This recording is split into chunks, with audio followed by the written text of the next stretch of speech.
네, 시작하겠습니다. 네, 안녕하세요. 2025년 4월 25일 엠파랭 코리아 온라인 미더블 시작합니다.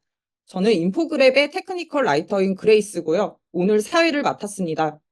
어, 모두 소리 잘 들리시나요? 채팅방에 지금 계시는 분들? 네, 네, 괜찮으신 걸로 알고 네, 계속 진행하겠습니다. 네, 저는 오늘 사회자고요. 이 자리에는 인포그랩 데브옵스 엔지니어와 그리고 소프트웨어 엔지니어 분들이 발표자로 함께하고 있습니다. 여러분 자기소개 부탁드립니다. 네, 안녕하세요. 저는 인포그랩에서 소프트웨어 엔지니어로 일하고 있는 파브로라고 합니다. 반갑습니다.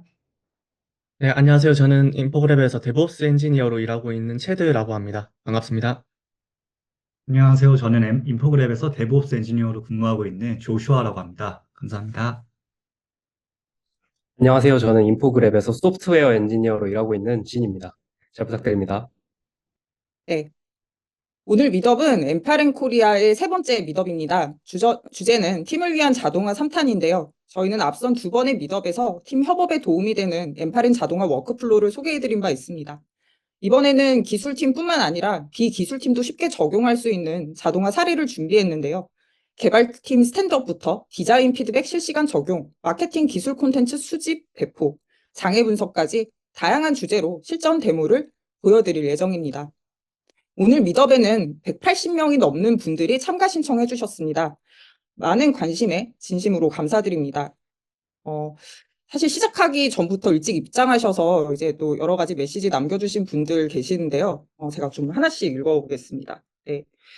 제일 먼저 메시지 주신 분이 고경성님이세요. 엠파랭 써보고 싶은데 이번 기회에 배우러 왔어요. 화이팅! 이렇게 메시지 주셨고, 또, 예, 정재님, 네, 오늘 세션도 기대된다고 해주셨는데요. 감사합니다. 그리고, 어, 네, 강신우님, 네, 예, 제가 메시지가 자꾸 이제 올라가질 않아서 더 소개해드리고 싶은 양해 부탁드립니다. 이 밖에도 많은 분들이 메시지 남겨주셨는데 진심으로 감사드리고요. 본격적인 세션 발표 전에 저희 인포그랩 팀을 잠시 소개하겠습니다. 인포그랩은 데브옵스 전문 기업이고요. 저희는 금융권 대기업을 상대로 데브옵스 플랫폼 구축, 기술 지원, 컨설팅, 교육을 제공합니다. 저희는 긴랩, 메터모스트, 텔레포트 등 주요 데브옵스 솔루션의 공식 파트너이기도 합니다. 이 자동화는 데브옵스의 핵심인데요. 인포그랩은 자동화를 숙명으로 여기고 사명감을 갖고 대처하고 있습니다. 이미 M8N, MCP와 같은 최신 자동화 기술이 나오기 전부터 자동화 트렌드를 지속적으로 추적하며 실무에 적용했고요. 특히 데브옵스 생태계 안에서 다양한 도구로 고객사의 자동화 워크플로우를 구축했고 요즘은 M8N, MCP와 같이 최근 주목받는 자동화 솔루션을 활발히 연구하고 있습니다. 저희 내부에서도 다양한 업무 자동화를 구현했습니다. M8N으로 구축한 자동화 워크플로우가 굉장히 광범위한데요. 슬랙 데일리 스탠드업 봇 운영, 그리고 노션 일정 생성, 노션 페이지 PDF 내보내기, 그리고 문자 메시지 전송, SNS 영상 생성, 데브옵스 콘텐츠 추천 등등 다양한 도구로 광범위하게 자동화를 실험하고 있습니다. 현재 인포그랩은 M8N을 토대로 세 가지 핵심 서비스를 제공하고 있습니다. 첫 번째 맞춤형 M8N 자동화 서비스인데요. 지금 QR코드를 스캔하시면 인포그랩의 M8N 관련 서비스 페이지로 이동하실 수 있습니다. 인포그랩은 M8N 전문 컨설팅, 맞춤형 워크플로우 개발, 설계부터 유지 보수, M8N 교육과 기술 지원을 제공합니다. 단순히 M8N을 설치하는 데 그치지 않고 조직의 업무 구조를 분석해 최적의 자동화 솔루션을 설계해 드립니다. 저희는 긴랩, 텔레포트, 메터모스트와 같이 데브옵스 생태계와 자동화를 연결하는 그 기술 내공이 있고요. 또 금융권 대기업의 엄격한 보안 규제 환경에서 자동화를 구축한 실전 경험이 있습니다. 네, 지금 화면에 보시는 이 페이지가 저희 M8N 관련 서비스 상세 페이지인데요. 한번 들어오셔서 자세한 서비스 내용을 보시길 권장드립니다. 두 번째 저희가 제공하는 M8N 서비스는 바로 M8N 공식 기술 문서의 한글 번역 서비스입니다. 역시 QR코드를 스캔하시면 해당 그 서비스로 이동을 하실 수 있는데요. 이름은 M8N 공식 기술 문서 한글판 바이 인포그랩입니다. 인포그랩은 오픈 AI의 GPT를 사용해 자체 개발한 자동화 번역 프로그램으로 M8N 전체 공식 기술 문서를 한글로 제공하고 있습니다. 한글 문서 보시다가 원문이 궁금하시면 페이지 맨 하단의 원문 보기 버튼을 클릭하시면 되고요. 이 사이트는 올해 2월부터 운영 중입니다. 공식 문서는 M8N 자동화를 학습할 때 가장 신뢰할 만한 콘텐츠인데요. 특히 입문자분일수록 꼭 보시길 권장드립니다. 이 서비스가 여러분의 자동화 역량 강화에 큰 도움이 되면 좋겠습니다. 세 번째, M8N 코리아 커뮤니티 운영을 하고 있는데요. 지금 QR코드를 스캔하시면 혹은 링크드인 검색창에 M8N을 입력을 하시면 이 커뮤니티에 쉽게 들어가실 수 있습니다. 이 커뮤니티도 지난 2월 개설했고요. 현재 가입자 수가 160명을 넘었습니다. 요즘 M8N을 향한 관심이 높다 보니 가입자 수가 빠르게 증가하고 있습니다. 커뮤니티에는 매주 콘텐츠를 업로드하고 있고요. 미덕 다시 보기 영상과 사용법 데모, 가이드를 공유하고 있습니다. M8N을 활용한 실전 자동화 사례를 나누는 장으로 미덕 영상은 커뮤니티 가입자에게만 공유하고 있습니다. 네. 그러면 이제 본격적으로 세션 발표를 시작하겠습니다. 첫 번째 세션은 파브로가 발표해 주시겠습니다. 개발팀을 위한 스탠드업 자동화를 주제로 M8N, 긴랩, 슬랙으로 팀원의 업무 내용을 자동 수집해 데일리 스탠드업을 자동 생성하는 실전 워크플로우를 소개합니다. 이 워크플로우는 지난 두 번째 미덥 참가자분의 니즈를 바탕으로 구현했습니다. 긴랩 이슈와 커밋 링크를 자동 수집하고 긴랩 이슈 댓글에 작성된 진행 과정을 자동 요약해서 슬랙에 전달하는 방식입니다. 궁금한 점은 댓글로 남겨주시고요. Q&A 시간에 답변해 드리겠습니다. 지금부터 첫 번째 세션 시작합니다. 네, 안녕하세요. 저는 파브로입니다. 아까 소개드렸으니 바로 진행하도록 하겠습니다. 앞서 말씀드렸다시피 이거는 AI로 만든 만화인데 저희가 개발자들이 개발을 하고 또 이제 보고도 해야 되고 어떤 걸 해야 되는지 기록도 해야 되고 일이 참 많죠. 이제 일정을 맞추다 보면 개발하기도 바쁘기만 한데 그래서 이런 고민을 많이 하셨을 거예요. 링크 수집을 하고 이제 깃랩 이슈 정리하고 커밋 정리하고 이렇게 저희 팀원들은 약하고 해서 말도 제대로 못해요. 이렇게 커밋도 이렇게 하고 해야 되는데 또 팀장들이 보기에는 너무 오래 걸리죠? 아, 이거 하는데 왜 이렇게 오래 걸리지? 그리고 이거 물어봐도 되나? 이거 커밋하는 방법 잘 모르겠는데 이거 어떻게 구술을 해야 되지? 도움을 요청하고 싶을 때도 있잖아요. 근데 언제 요청을 해야 되고 또 어떤 시점에 요청을 해야 될지 잘 모르겠잖아요. 그럴 때 이런 거를 대신 해결해 줄 수 있는 걸로 M8의 워크플로우를 한번 만들어 봤어요. 저희 그 참가자분들께서 아이디어를 주셔가지고 이거 나도 지금 불편했던 건데 나도 이렇게 보고하는 시점을 저도 잘 몰라가지고 고민이 많았거든요. 이거를 이제 밤에 말씀하는 게 좋을까? 아침에 말씀드리는 게 좋을까? 도움을 어떻게 요청드리지? 고민을 많이 했었는데 같은 고민을 했어가지고 이거를 한번 만들어 봤습니다. 그러니까 이렇게 만들어 보니까 팀원지 이렇게 제 이제 워크플로우 사용하고 했을 때 이제 팀장님이 이제 원하는 결과는 이제 우리 팀원들이 잘한다 이렇게 하는 거죠. 그래서 귀찮은 건 딱 질색이니까 이렇게 했고요. 이거는 제가 AI가 잘못 쓴 거고 제가 이렇게 잘못 쓴 건 아닙니다.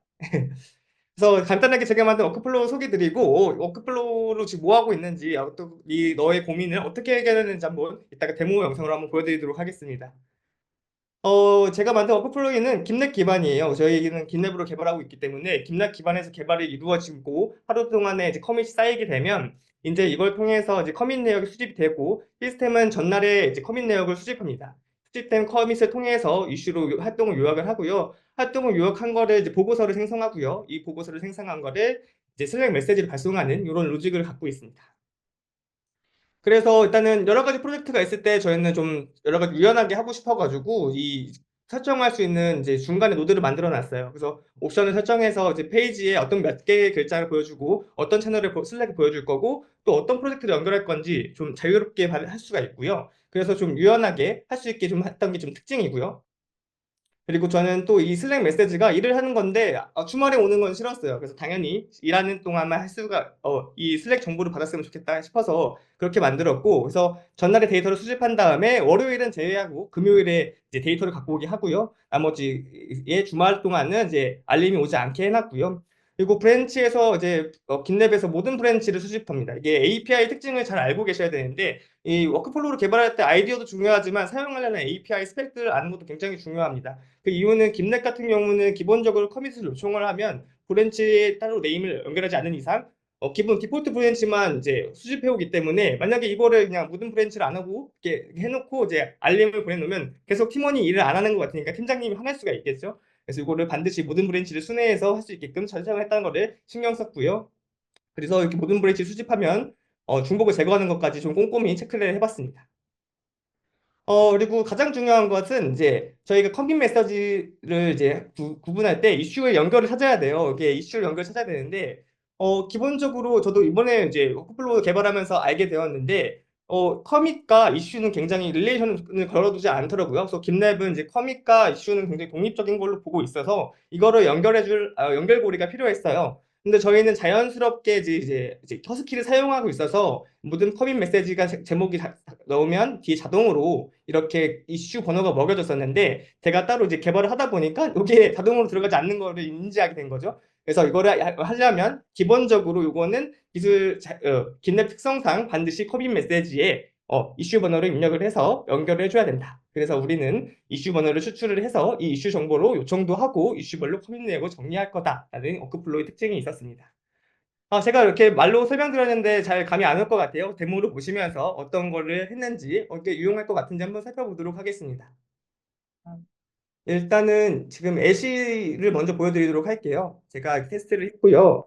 저는 이제 계산기를 개발하고 있는 개발자입니다. 그래서 이렇게 월요일부터 작업을 하고 있었고요. 월요일 날은 프로젝트 세팅만 했어요. 프로젝트 세팅을 해가지고 가보시면 이런 식으로 링크로 자동으로 정리되어 있으니까 어떤 커밋을 했는지 볼 수가 있고 이런 프로젝트 세팅을 했구나라는 걸 알 수 있어요. 그리고 요거는 프로젝트 세트 메인에 그냥 레퍼런스 연결하면서 하는 거기 때문에 당연히 이슈가 없었습니다.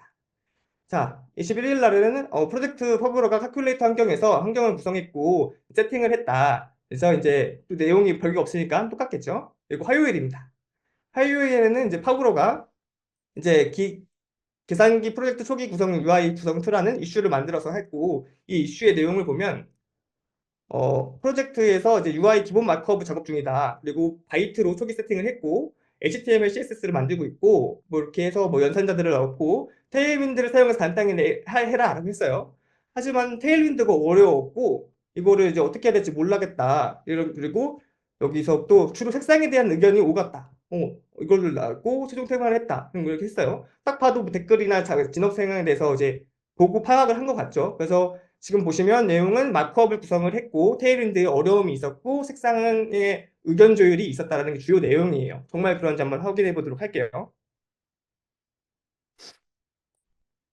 네, 이렇게 마크업을 해줬고 테일윈드를 사용해서 해주세요라고 했었는데 잘 못해가지고 여기 도움 요청을 드려서 도움 요청에 여기 도와주세요 적혀있는 게 그대로 노출되고요. 그리고 내용이 있고 아래에는 이 색상에 대한 논쟁이 있었어요. 계산기 색상은 회색이 좋은 것 같습니다. 네, 색 스타일로 작업했습니다라고 말씀드렸죠. 보니까 빨간색이 좋은 것 같아요. 빨간색으로 해주세요. 그래서 이렇게 동그라미로 맞습니다. 근데 파란색이 나은 것 같아요. 해가지고 네, 알겠습니다. 이렇게 했죠. 결론적으로는 파란색으로 테마를 완성이 했고요. 그래서 이 내용이 여기에 다 나와 있다. 이래서 나와 있죠. 그리고 여기 나와 있습니다. 그래서 커밋 내용도 각각의 링크로 되어 있기 때문에 어떤 커밋이 했는지 주요 내용을 볼 수가 있는 거죠. 그리고 했을 때 했는데 못했다. 이거 테일윈드로 했는데 못해서 테일윈드 제거했다. 이거 중요한 내용인 것 같은데 확인해야 되겠다 해서 들어가 보시면 어떻게 문제를 해결했는지 이거를 바로 볼 수가 있죠. 그래서 요것을 링크를 정리하고 이제 어떤 걸 했는지 말하고 도움을 요청하고 요거를 모두 메시지 내에서 해결할 수 있게 된 겁니다. 그래서 이렇게 매일매일 이렇게 담당자별로 이렇게 왔어요. 이렇게 와고 그러면 이거 이제 한 주 동안 뭐 했는지도 궁금하죠. 그래서 주간이 되면 이제 월요일이 되면 월요일 아침에 멤버별로 무엇을 했으며 전체 프로젝트는 어떤 거 했으며 이제 프로젝트에 어떤 피드백이 필요하다는 거를 또 AI가 통해서 이거를 전달을 해줍니다. 그래서 요거는 아까 말씀했다시피 이렇게 채널별로 해서 각각의 채널에서 실제로 쓰고 있는 거를 이렇게 했고요. 현업에서 지금 쓰고 있는 분들의 데이터를 테스트를 해서 해보니까 잘 가져오는 거를 확인할 수 있었습니다. 그래서 굉장히 일을 다들 열심히 하고 계시죠. 그래서 실제 워크플로우는 데모는 여기까지 보여드리고 어떻게 구성되는지 한번 보여드릴게요.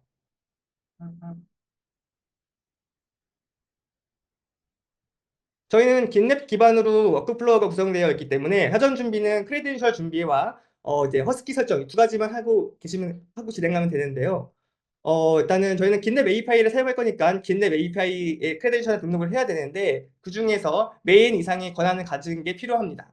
그리고 추후에 나중에 MR이랑 관련된 거를 더 하고 싶다고 하면 새로운 토큰을 발급받는 것보다는 새로운 토큰을 발급받는 것보다는 미리 해두는 게 좋으니까 될 수 있으면 토큰의 권한을 API 리드, 라이트 다 넣어주는 게 좋고요. 그리고 될 수 있으면 메인 권한을 넣어주는 게 좋습니다. 한 예로 저희는 또 그렇다고 해서 되게 중요한 권한인데 다 넣어서 그 관리를 어떻게 하지 할 수가 있는데 엠파랄이 또 좋은 이유는 이런 또 권한 같은 거를 관리하기가 굉장히 편리합니다. 이렇게 보시면 GitLab API 로드가 있고 여기서 크레덴셜 타입을 GitLab API를 지원하고 있기 때문에 여기에 그 크레덴셜을 등록을 해놓으면요. 이것도 사실 저희가 회사에서 등록을 해두신 거거든요. 그래서 사실 이거에 어떤 토큰이 있고 이걸 잘 모릅니다. 저는 이거 가져다 쓸 뿐이죠. 그래서 여기에는 모든 권한이 있기 때문에 모든 그룹에 대한 걸 조회할 수 있어요. 그래서 이 해당 그룹 내에서 권한이 있을 때 조회가 가능하기 때문에 권한 체크를 잘 해주셔야 되고요. 저희는 그 권한이 모두 있기 때문에 그 기반으로 해서 모든 프로젝트에 대해서 볼 수 있게 설정을 해놨어요. 그리고 추가적으로 주간 보고를 사용하고 싶으면 슈퍼베이스를 저는 이용했어요. 뭐 구글 시트를 이용하셔도 되고 MySQL을 이용하셔도 되고 편하신 방법으로 하셔도 되지만 저는 슈퍼베이스를 이용했습니다. 그리고 우리 이제 이슈와 메시지를 연결하는 게 굉장히 중요하기 때문에 이 중요한 포인트는 이슈 브랜치 생성하는 데서 필요하다. 왜냐하면 이슈 브랜치명이 이제 명확하게 템플릿화 되어 있어야지 이거를 파싱을 해서 우리가 원하는 커밋 메시지를 넣을 수가 있기 때문에 이거는 팀별로 달라질 수 있겠지만 이거를 컨벤션화 하거나 허스키를 쓰거나 해서 반드시 커밋 메시지에 이슈 번호가 있어야 된다. 이 포인트로 시작을 했고요. 그래서 이걸 설정을 하면 각각의 이제 진행해 보도록 하겠습니다.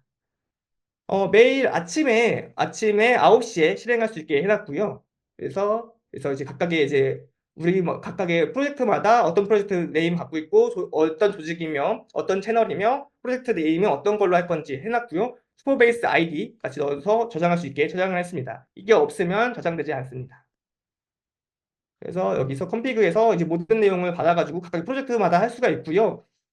그리고 여기서 보시면 이렇게 커밋 메시지 제한 글자 수 해가지고 아까 커밋 메시지에서 이 글자 수를 제한할 수가 있어요. 여기 이게 너무 길어질 경우에는 짧아지게 하고 싶으니까 여기서 설정을 할 수가 있고요. 그리고 매 요청할 때 커밋 메시지를 저는 100개씩 불러오기로 했는데 몇 개까지 요청할 거냐. 그래서 지금은 이 페이지까지 해서 총 커밋 메시지를 브랜치당 200개까지 갖고 오는 거죠. 그리고 이거 아까는 커밋 메시지 개수를 몇 개 보여줄 건지 이렇게 해놨어요. 그래서 보시면 이렇게 그 이상의 개수는 이렇게 이슈에서 확인할 수 있게 설정 같은 걸 할 수가 있습니다. 어쨌든 설정할 수 있는 프로세스를 넣어줬고요. 그래서 이제 여기서 전날 날짜를 계산하고요. 이건 코드적인 내용이어서 넘어가도록 하겠습니다. 전날 날짜를 계산을 해서 브랜치 목록을 요청을 하고요. 여기서는 아까 그 등록했던 크레덴셜을 이용을 하고 GitLab API를 넣어가지고 요청을 합니다. 그럼 이렇게 쪼르륵 나오고 그 각각의 브랜치 정보가 모였기 때문에 여기는 브랜치가 13개 있어가지고 14번 반복되고요. 그래서 여기서 각각의 브랜치마다 커밋 메시지를 요청합니다. 그래서 브랜치가 배열로 14개가 들어오기 때문에 각각의 배열이 시작이 되고요. 그리고 브랜치마다 커밋이 없을 경우에 이 커밋이 없을 수가 있는 이유는 이렇게 날짜를 정해 놨기 때문이죠. since랑 until을 전 날짜 기준으로 해놨기 때문에 그리고 브랜치명 정하는 게 있습니다. 그래서 없을 수가 있으니까 없을 경우에는 정보를 제거하고 정보를 제거했는데도 중복 내역도 제거하고 그런데도 불구하고 커밋 내역이 있어. 커밋 내역이 있으면 이제 이슈로 분리를 하고요. 근데 커밋 내역이 없으면 커밋 내역이 없습니다. 오늘 작업한 내용이 전날에 작업한 내용이 없습니다라고 메시지가 갑니다. 그리고 이제 이슈가 있을 경우에는 담당자별로 이슈를 정리를 하고요. 그래서 담당자별로 어떻게 이제 이슈를 정렬을 해서 파싱을 해서 어떤 커밋을 갖고 있는지 볼 수가 있고요. 그래서 하나의 이슈여도 이제 여러 담당자가 나눌 경우에는 각각의 이슈 나눠서 어떤 작업을 했는지 구분해서 볼 수가 있어요. 그래서 이슈 리스트를 생성을 해가지고 만약에 이슈가 있으면 이슈로 생성을 넘어가고요. 이슈가 없으면 그냥 머지일 수도 있고 단순하게 뭐 핫픽스로 수정한 걸 수도 있으니까 바로 슬랙 메시지로 보내게 되고요. 그럴 경우에는 아까처럼 저희 초기에서 봤던 이런 식으로 이슈 없는 이 상태로 메시지가 오게 됩니다. 그리고 작업날이 없는 날에는 작업한 게 없다고 커밋 내역이 없다고 메시지가 오게 되어 있어요.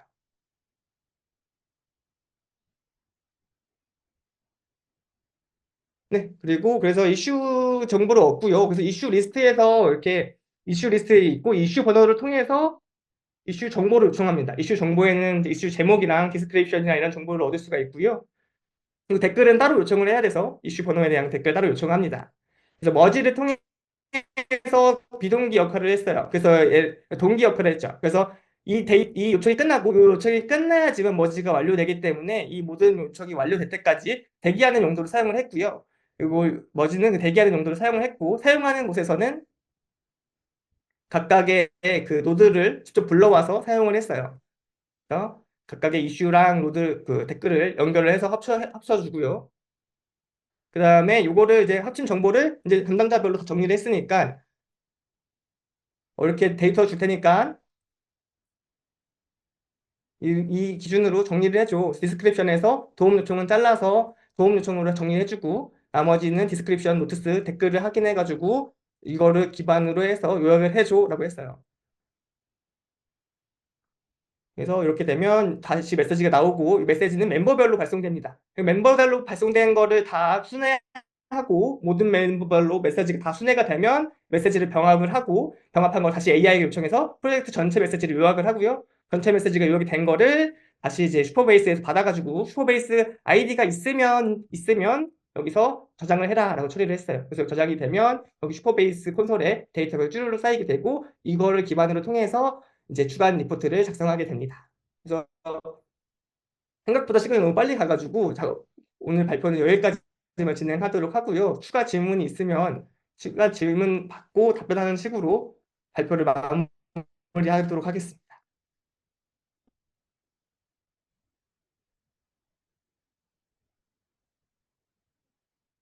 네.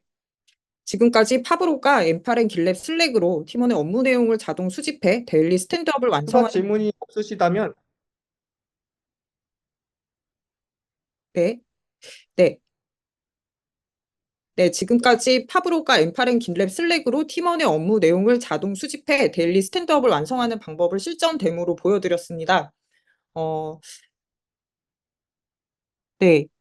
배기도님께서 멋지십니다. 굿굿 해주셨고, 그리고 업무 공유랑 커밋 메시지 남길 때 문화 측면에서 좋은 예시네요라고 말씀해 주셨어요. 네. 궁금한 점이 있으신 분들은 채팅창에 질문 남겨주시면 저희가 답변해 드리겠습니다. 조금, 예, 그 시간이 필요할 듯한데요. 그동안 제가 파브로께 좀 질문을 드리려 합니다. 방금 보여주신 이 워크플로는 긴랩 외에 기덥이나 지라 등 다른 이 도구와도 좀 연동할 수 있을까요? 네, 아까 보셨다시피 그 기능 설정하는 부분에서 할 수가 있고 이 노드를 복사해가지고 그 김랩 API 맞게 지라 API 맞게 수정하면 될 것 같고요. GitHub도 알고 제가 알기로도 굉장히 잘 되어 있기 때문에 더 쉽게 구현할 수 있을 것 같습니다. 네, 쉽게 구현할 수 있다고 말씀해 주셨고, 그러면은 팀에서 이런 자동화를 처음 도입할 때 좀 뭐부터 시작하면 좋을까요? 죄송한데 질문 다시 한번 해주세요. 네, 이런 스탠드업 이 자동화를 팀에서 만약에 처음 도입을 할 때, 좀 가장 먼저 시작해야 할 것, 예, 기본적으로 팀은 매일매일 보고를 받고 한 일에 대해서 이제 저희가 공유를 해야 되는데 어떤 거를 저희가 알아야지 더 일을 빨리 할 수가 있고 또 도움을 요청하기 쉬울지 그거에 대해 고민을 해보고 그거에 대한 컨벤션이 만들어졌다고 하면 첫 번째로 컨벤션을 만들고 그 컨벤션을 기반으로 해서 이제 조금 더 파싱할 수 있는 걸 해서 아까는 저는 도움 요청만 넣었었는데 저보다 더 추가적으로 제목을 더 세션을 나눠가지고 상세화하면 더 이제 더 강력하게 더 쓸 수가 있을 것 같습니다. 네, 어떻게 운영을 하고 구성하면 좋을지에 대한 내부 협의가 필요하고, 예, 좀 상세하게 좀 준비를 하면 좋겠다는 말씀이셨습니다. 혹시 추가로 이런 워크플로우를 도입할 때 좀 유의사항이나 조심해야 할 점이 또 있을까요? 아무래도 이제 워크플로우 내용이 좀 중복될 수도 있고, 또 이제 중요한 내용이다 보니까 외부에 공개될 수도 있으니까, 또 너무 민감한 내용이나 외부에 코드 공유될 수가 있으면 이제 메시지로 적용되다 보니까, 그거를 좀 조심을 해야 되겠고요. 그리고 이제 이게 권한이 전체가 있다 보니까, 뭐 만약에 혹시 이거는 리드만 하는 거면 상관이 없는데, 만약에 라이트 키 이제 크레덴셜까지 포함되어 있다고 하면 실수로 인해서 뭐 메시지를 지우거나 그럴 수도 있으니까 그런 거는 좀 조심을 해서 유의해서 하시면 좋을 것 같습니다. 네, 실수로 메시지 지우지 않도록, 예, 이런 측면들 조심하면 좋겠다는 말씀 해주셨습니다. 네. 또 이렇게 채팅방에 이제 그런 뭐 자동화 관련된 뭐 이야기들이나 오늘 또 행사에 대한 기대감 또 이렇게 또 남겨주신 분들도 있고 또 질문도 있는데요. 예, 아까 제가 좀 스크롤이 원활하지 않아서 이제 말씀 못 드리고 지나간 부분들도 있었는데 잠시만요. 예, 좀 추가로 질문 또 금방 또 주신 분들이 있어서 이걸 좀 살펴보겠습니다. 김정우님께서 워크플로우의 이 일정에 대해서는 어떻게 관리할 수 있냐고 또 질문 주셨는데요. 워크플로우 일정에 대해서 어떻게 관리하면 좋을까요? 가능 여부, 타임라인, 워크플로우 일정 관리에 대해서. 죄송하지만 제가 이 질문을 이해를 못했는데 조금만 더 설명해 주실 수 있을까요? 네, 정우님 그 질문에 대해서 혹시 조금 더 부연 설명을 해주시면 또 그걸 참고해서 저희가 좀 더 답변을 드리도록 하겠습니다. 네. 그러면은 정우님 입력하시는 동안 저희 또 다른 또 질문들의 코멘트 살펴볼게요. 석소미님께서 팀에 적용하기 위해 혹시 사내 보안상 협의가 어떤 것이 필요할까요? 아까 회사에서 권한을 뭐 넣어주셨다고 했는데 이런 말씀 해주셨어요.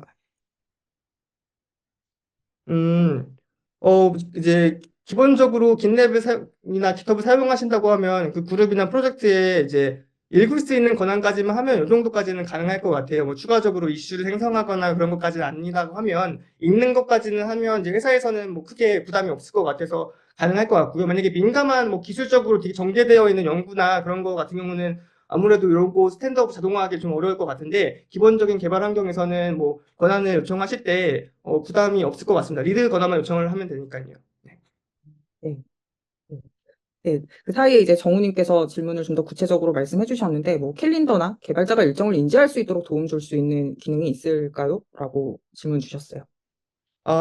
이거는 뭐 지금 스탠드업이랑 그 지금 깃랩 기반으로 했던 거랑 별개일 수도 있는데 개발자가 이제 개발자한테 캘린더에 잡혀 있는 일정을 엠파렌을 통해서 리마인드 시켜주거나 그리고 오늘 잡힌 일주일 동안에 어떤 일정이 있는지에 대해서 알려주거나 아니면 깃랩 기반으로 한다면 깃랩 그 마감일 기한으로 해서 이번 주까지는 마감을 해줘야 된다. 오늘 마감해야 되는 뭐 이슈 이렇게 알림을 주는 것도 가능합니다. 네, 네, 네. 감사합니다. 또 배기도님께서도 이제 두 가지 질문 주셨는데, 어, 음, 그 중에서 이제 엠파렌 이용할 때, 무료 버전 중 어떤 거 쓰시냐고 이제 질문 주셨네요. 예, 저희는 엠파렌이 설치되어 있어가지고 설치형으로 쓰고 있어서 설치형으로 사내에서 저는 쓰고 있습니다. 네. 그리고, 이게 또, 네, 내 이야기님께서 24시간 내내 긴랩 이벤트를 감지해 동작하기도 할 수 있나요? 특정 시간에서 단발성으로 동작하는 건 아니고요. 그리고 24시간 구동할 때 CPU 점유율이나 램 사용량이 많이 늘어날지 질문 주셨어요. 어, 이거 24시간 내내 계속적으로, 지속적으로 요청을 할 거면 부담이 될 수도 있을 것 같아요. 제가 하면서 MR 같은 경우 요청을 한 번에 한 2,000개, 3,000번 요청을 드리니까, 요청을 주니까 약간 그 거부당하거나 투매니 그런 거 있어가지고 약간 성능적으로 부담이 될 수도 있을 것 같아요. 엠파렌 자체로 계속적으로 뭔가 한다고 하면. 근데 뭐 일정한 주기로 하고 최적화를 한다고 하면 충분히 가능할 것 같습니다. 네네. 방금 또 채팅방에 제이슨님께서 긴랩 API를 사용하기 위해 이제 필요한 그 것들에 대해서 좀 자세하게 설명을 해주셨는데요. 일단은 그룹 액세스 토큰이나 그리고 퍼스널 액세스 토큰이 필요하다고 하시고 엠파렌에서 조회할 때 긴랩의 그룹 프로젝트 권한이 있는 액세스 토큰을 엠파렌 크레이덴셜로 등록해서 허용하게 된다고 좀 설명을 해주셨습니다. 자세한 내용은 또 실시간 채팅창도 이제 함께 봐주시면 감사하겠습니다. 네, 또 이 밖에 다른 질문들이 있는데 저희가 시간 관계상 못다한 질의응답은 전체 Q&A 세션에서 함께 풀어드리도록 하겠습니다. 네, 지금까지 파브로가 소개하는 개발팀을 위한 스탠드업 자동화였고요. 이어서 체드가 두 번째 세션을 진행하겠습니다. 네, 디자인 팀을 위한 피드백 적용 자동화를 주제로 엠파렌과 슬랙, 피그마로 디자인 피드백을 자동 수집하고 실시간 반영하는 워크플로우를 소개합니다. 궁금한 점은 댓글로 남겨주시고요. Q&A 시간에 답변해 드리도록 하겠습니다. 두 번째 세션 시작합니다.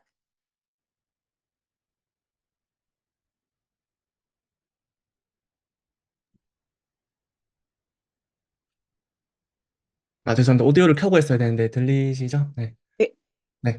저는 디자인팀을 위한 피드백 적용 자동화에 대해서 준비했고요. 인포그랩 데브옵스 엔지니어로 일하고 있는 체드라고 합니다. 목차는 화면과 같고요. 저는 커서 토크 투 피그마라는 MCP를 엠파렌 위에서 사용할 수 있도록 준비를 했습니다. 어, 엠파렌에서 사용을 하려면 이제 엠파렌이 접근 가능하게 이제 만들어줘야 되는데 그러기까지 과정을 이제 2번, 3번을 통해서 이제 설명을 한번 드릴 예정이고요. 그다음 마지막에 이제 시연으로 어떻게 동작하는지 한번 보겠습니다. 먼저 커서 토크 투 피그마 MCP는 소개를 드리면 자연을 기반으로 피그마와 상호작용을 할 수 있는 이제 MCP 도구를 가진 MCP입니다. 이런 식으로 커서 같은 챗 UI에서 어떤 걸 뭐 로그인 페이지를 만들어줘 하면 피그마에 알아서 이제 요소를 생성하는 도구라고 보시면 되고요. 네, 여기서 이때 MCP를 모르시는 분도 계실 것 같아서 MCP를 간단하게 설명드리면 AI 모델이랑 외부 툴, 피그마 같은 거겠죠. 이제 컨텍스트를 공유하고 자연어 기반 명령을 실시간으로 이제 주고받을 수 있게 하는 클로드에서 표준화한 통신 프로토콜이라고 보시면 됩니다. 그래서 이 MCP 프로토콜을 사용한 커서 토크 투 피그마 프로젝트는 커서 AI 코드 에디터와 피그마 디자인 툴 간의 양방향 통신을 가능하게 하는 거고요.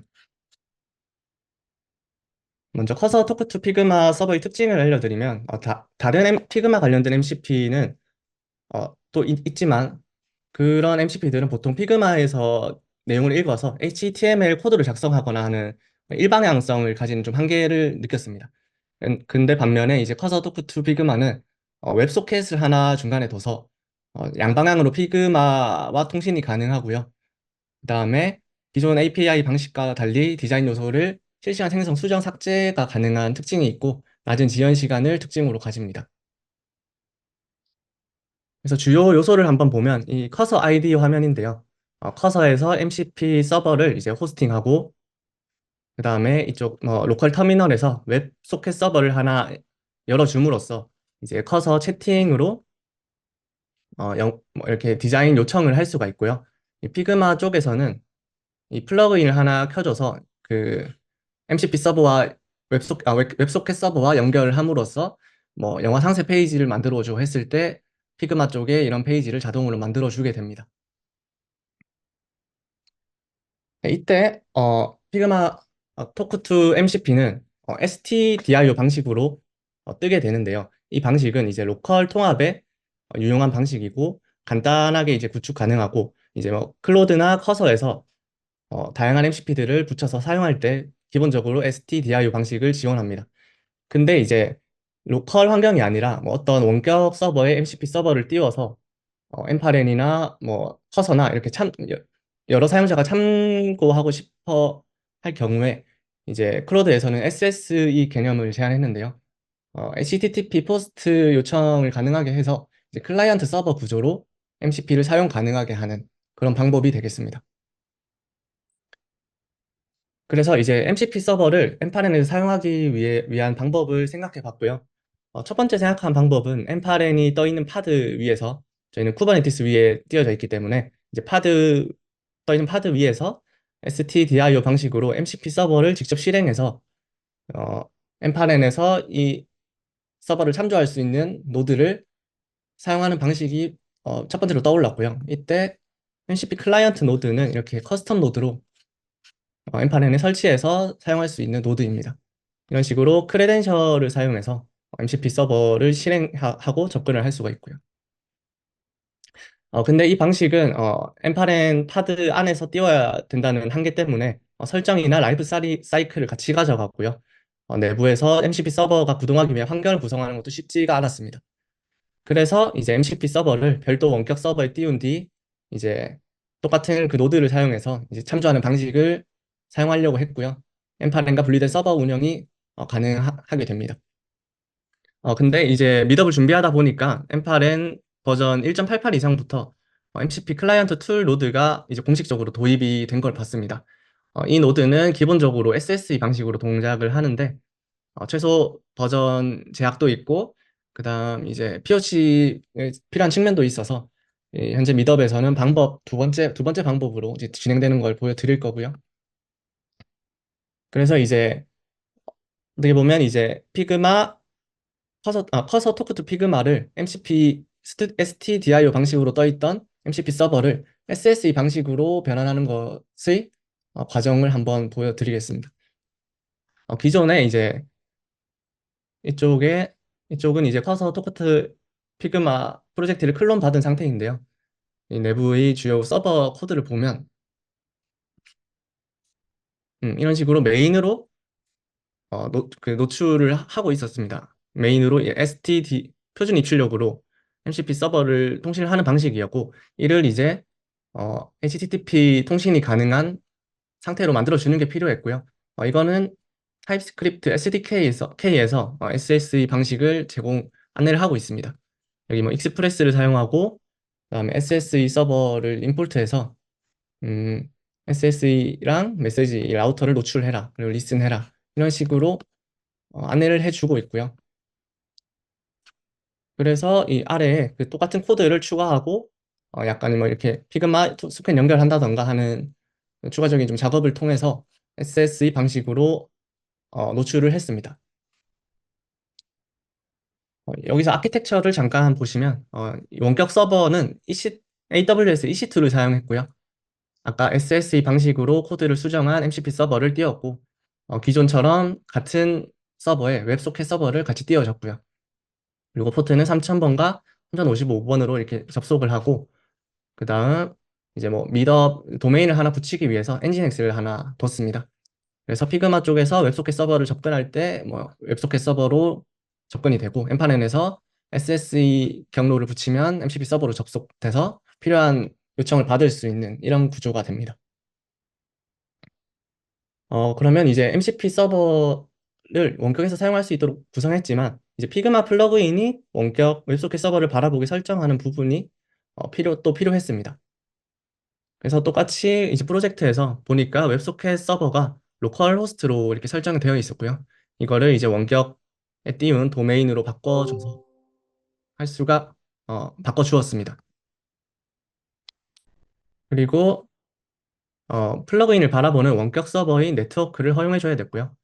이쪽에 이제 원격 서버의 도메인을 추가해서 언로우를 시켜 주었습니다. 네, 이렇게 수정한 플러그인을 이제 피그마 플러그인으로 그냥 개발 환경에 등록을 해줬고요.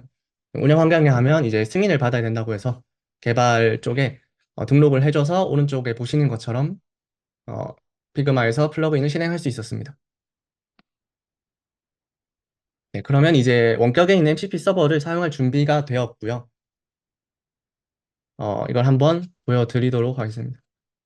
먼저 이렇게 원격에 띄운 서버는 커서에서도 접근이 가능합니다. 이쪽에 MCP 한번 설정해 보신 분들은 알겠지만 MCP JSON 파일로 이제 커서에서 사용할 MCP 서버를 정의할 수가 있는데, 이쪽에 URL로 아까 띄운 원격 서버의 SSE 경로로 이렇게 갈 수가 있고요.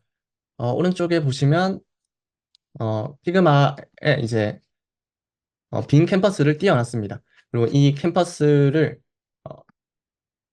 식별하는 이 채널 주소가 있고요. 여기에 바로 요청을 할 수가 있습니다. 채널에 인셉션 영화 인셉션 상세 페이지 작성해줘. 이런 식으로 요청을 하고요.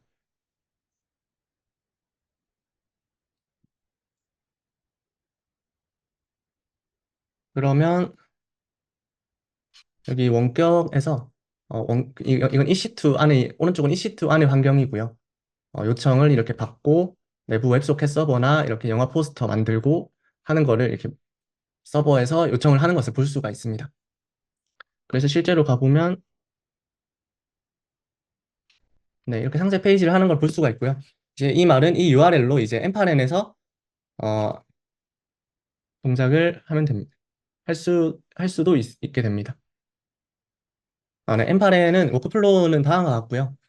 슬랙 이벤트를 저희는 챗 UI로 이 슬랙 쪽의 트리거를 사용을 하기로 했습니다. 그래서 슬랙 이벤트로 이제 슬랙에 등록된 봇에 명령을 내리면 슬랙이 실행이 되면서 처리하고 있다는 로딩 이모지가 추가되고요. 그 다음에 메시지를 조금 네, 정돈한 다음에 이제 실제로 가장 중요한 AI 에이전트가 처리를 해주게 되는데, 아까 커스텀 노드가 이거 두 개입니다. 피그마 MCP 클라이언트란 이름을 붙여놨고요. 이 도구에 대한 설명을 하고 MCP 서버 연결해서 피그마 디자인을 조작하고 이걸 결과를 내보낼 수 있다 하고, 여기 크레덴셜을 보시면 이런 식으로 미덥 SBX 원격이 띄운 주소를 설정만 해줌으로써 이렇게 참조를 할 수가 있게 됩니다. 그러면 도구를 이제 나열하고 실제로 실행은 이쪽 피그마 MCP 클라이언트 익스큐터가 실행을 하게 됩니다. 이때 실행할 때는 이 도구의 출력 스펙 정보를 바탕으로 실행을 하고요. 그 다음 마지막으로 슬랙으로 결과를 전송하는 모습을 보여줍니다. 한번 슬랙에서 요청을 또 보내보겠습니다.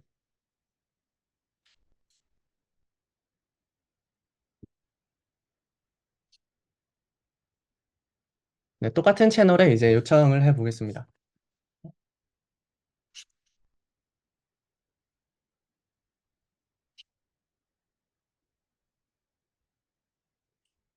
네, 이쪽에서 이제 채드봇이라는 이름으로 이제 트리거를 받게 해 주었고요. 그래서 영화가 아니라 해당 채널에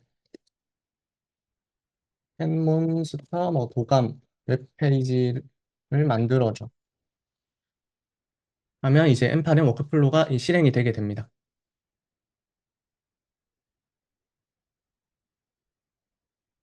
이전에 실행된 걸 한번 보면요. 실행되는 동안에 이런 식으로 이제 채널을 지정해서 도감을 만들어 달라고 했고, 이제 앞에 멘션한 이런 텍스트가 붙는데, 이런 걸 없애기 위해서 이제 코드 블럭으로 멘션 한 텍스트를 없애준 거고요. 이제 그대로 가서 이 사용자 요청만 남게 됩니다. 그리고 이 요청은 이 슬랙에서 이 스레드 값을 기준으로 하기 때문에 커서에서 채팅 스레드를 사용했던 것 같이 이 스레드가 이제 이 세션 값을 가지게 됩니다. 그래서 가보면 이 포켓몬스터 도감을 생성하는 것을 볼 수가 있고요.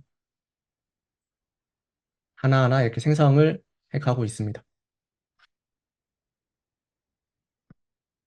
네, 이런 식으로 이제 슬랙을 통해서 여러 명이서 이렇게 뭐 피드백을 보내던가 아니면 피드백에 대해서 반응을 표시하던가 하는 걸로 이제 어, 서로 협업하면서 피드백할 수 있다라는 이런 개념으로 접근을 했고요. 네, 다시 이제 돌아가면 다음 단계는 이제 워크플로우가 좀 많이 간단했는데 상상할 수 있는 개선점은 다음과 같습니다. 이제 그 디자인 페이지에서 이제 팀원들이 유용한 피드백을 이모지로 표시하면 이모지가 많이 달린 경우 피그마에 자동으로 피드백으로 등록을 할 수도 있고요.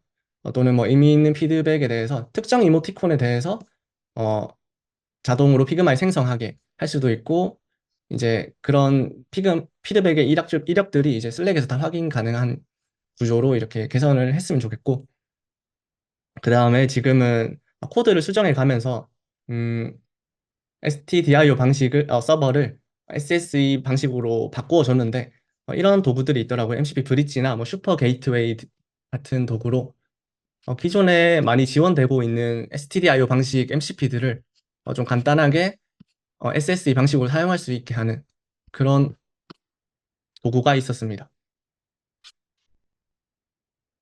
그래서 이런 도구들을 사용해서 여러 MCP 도구들을 쉽게 원격에 띄워서 공유를 할 수가 있을 것 같고요. 여기 보시면 뭐 Git이라던가 G 드라이브, gitnet, github 네, 이렇게 많이 제공을 하고 있는데, 여기 코드로 가보시면 전부 다 뭐 stdio 방식으로만 노출을 하는 도구들이 많기 때문에 저런 걸 하나 도입하면 의미가 있을 것 같습니다. 그리고 마지막으로 그 버전 1.88부터 도입된 MCP 클라이언트 툴 노드나 서버 트리거 노드를 사용하면 좀 더 괜찮은 워크플로우를 구성할 수 있을 것 같습니다. 네, 이상입니다. 네, 지금까지 체드가 엠파렌과 슬랙 그리고 피그마로 디자인 피드백과 수집을 자동화하는 워크플로우를 보여드렸습니다. 네, 디자인팀의 커뮤니케이션 비용도 줄이고 리뷰 속도도 향상할 수 있을 걸로 기대되는 사례였습니다.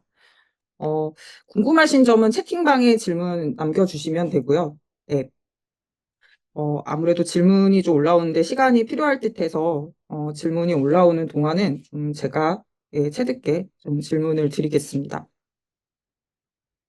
잠시만요.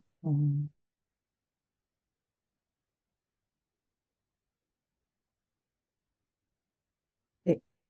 그 디자인 팀 외에 좀 이 프로세스를 활용할 좀 다른 팀들 좀 추천해 주실 수 있을까요?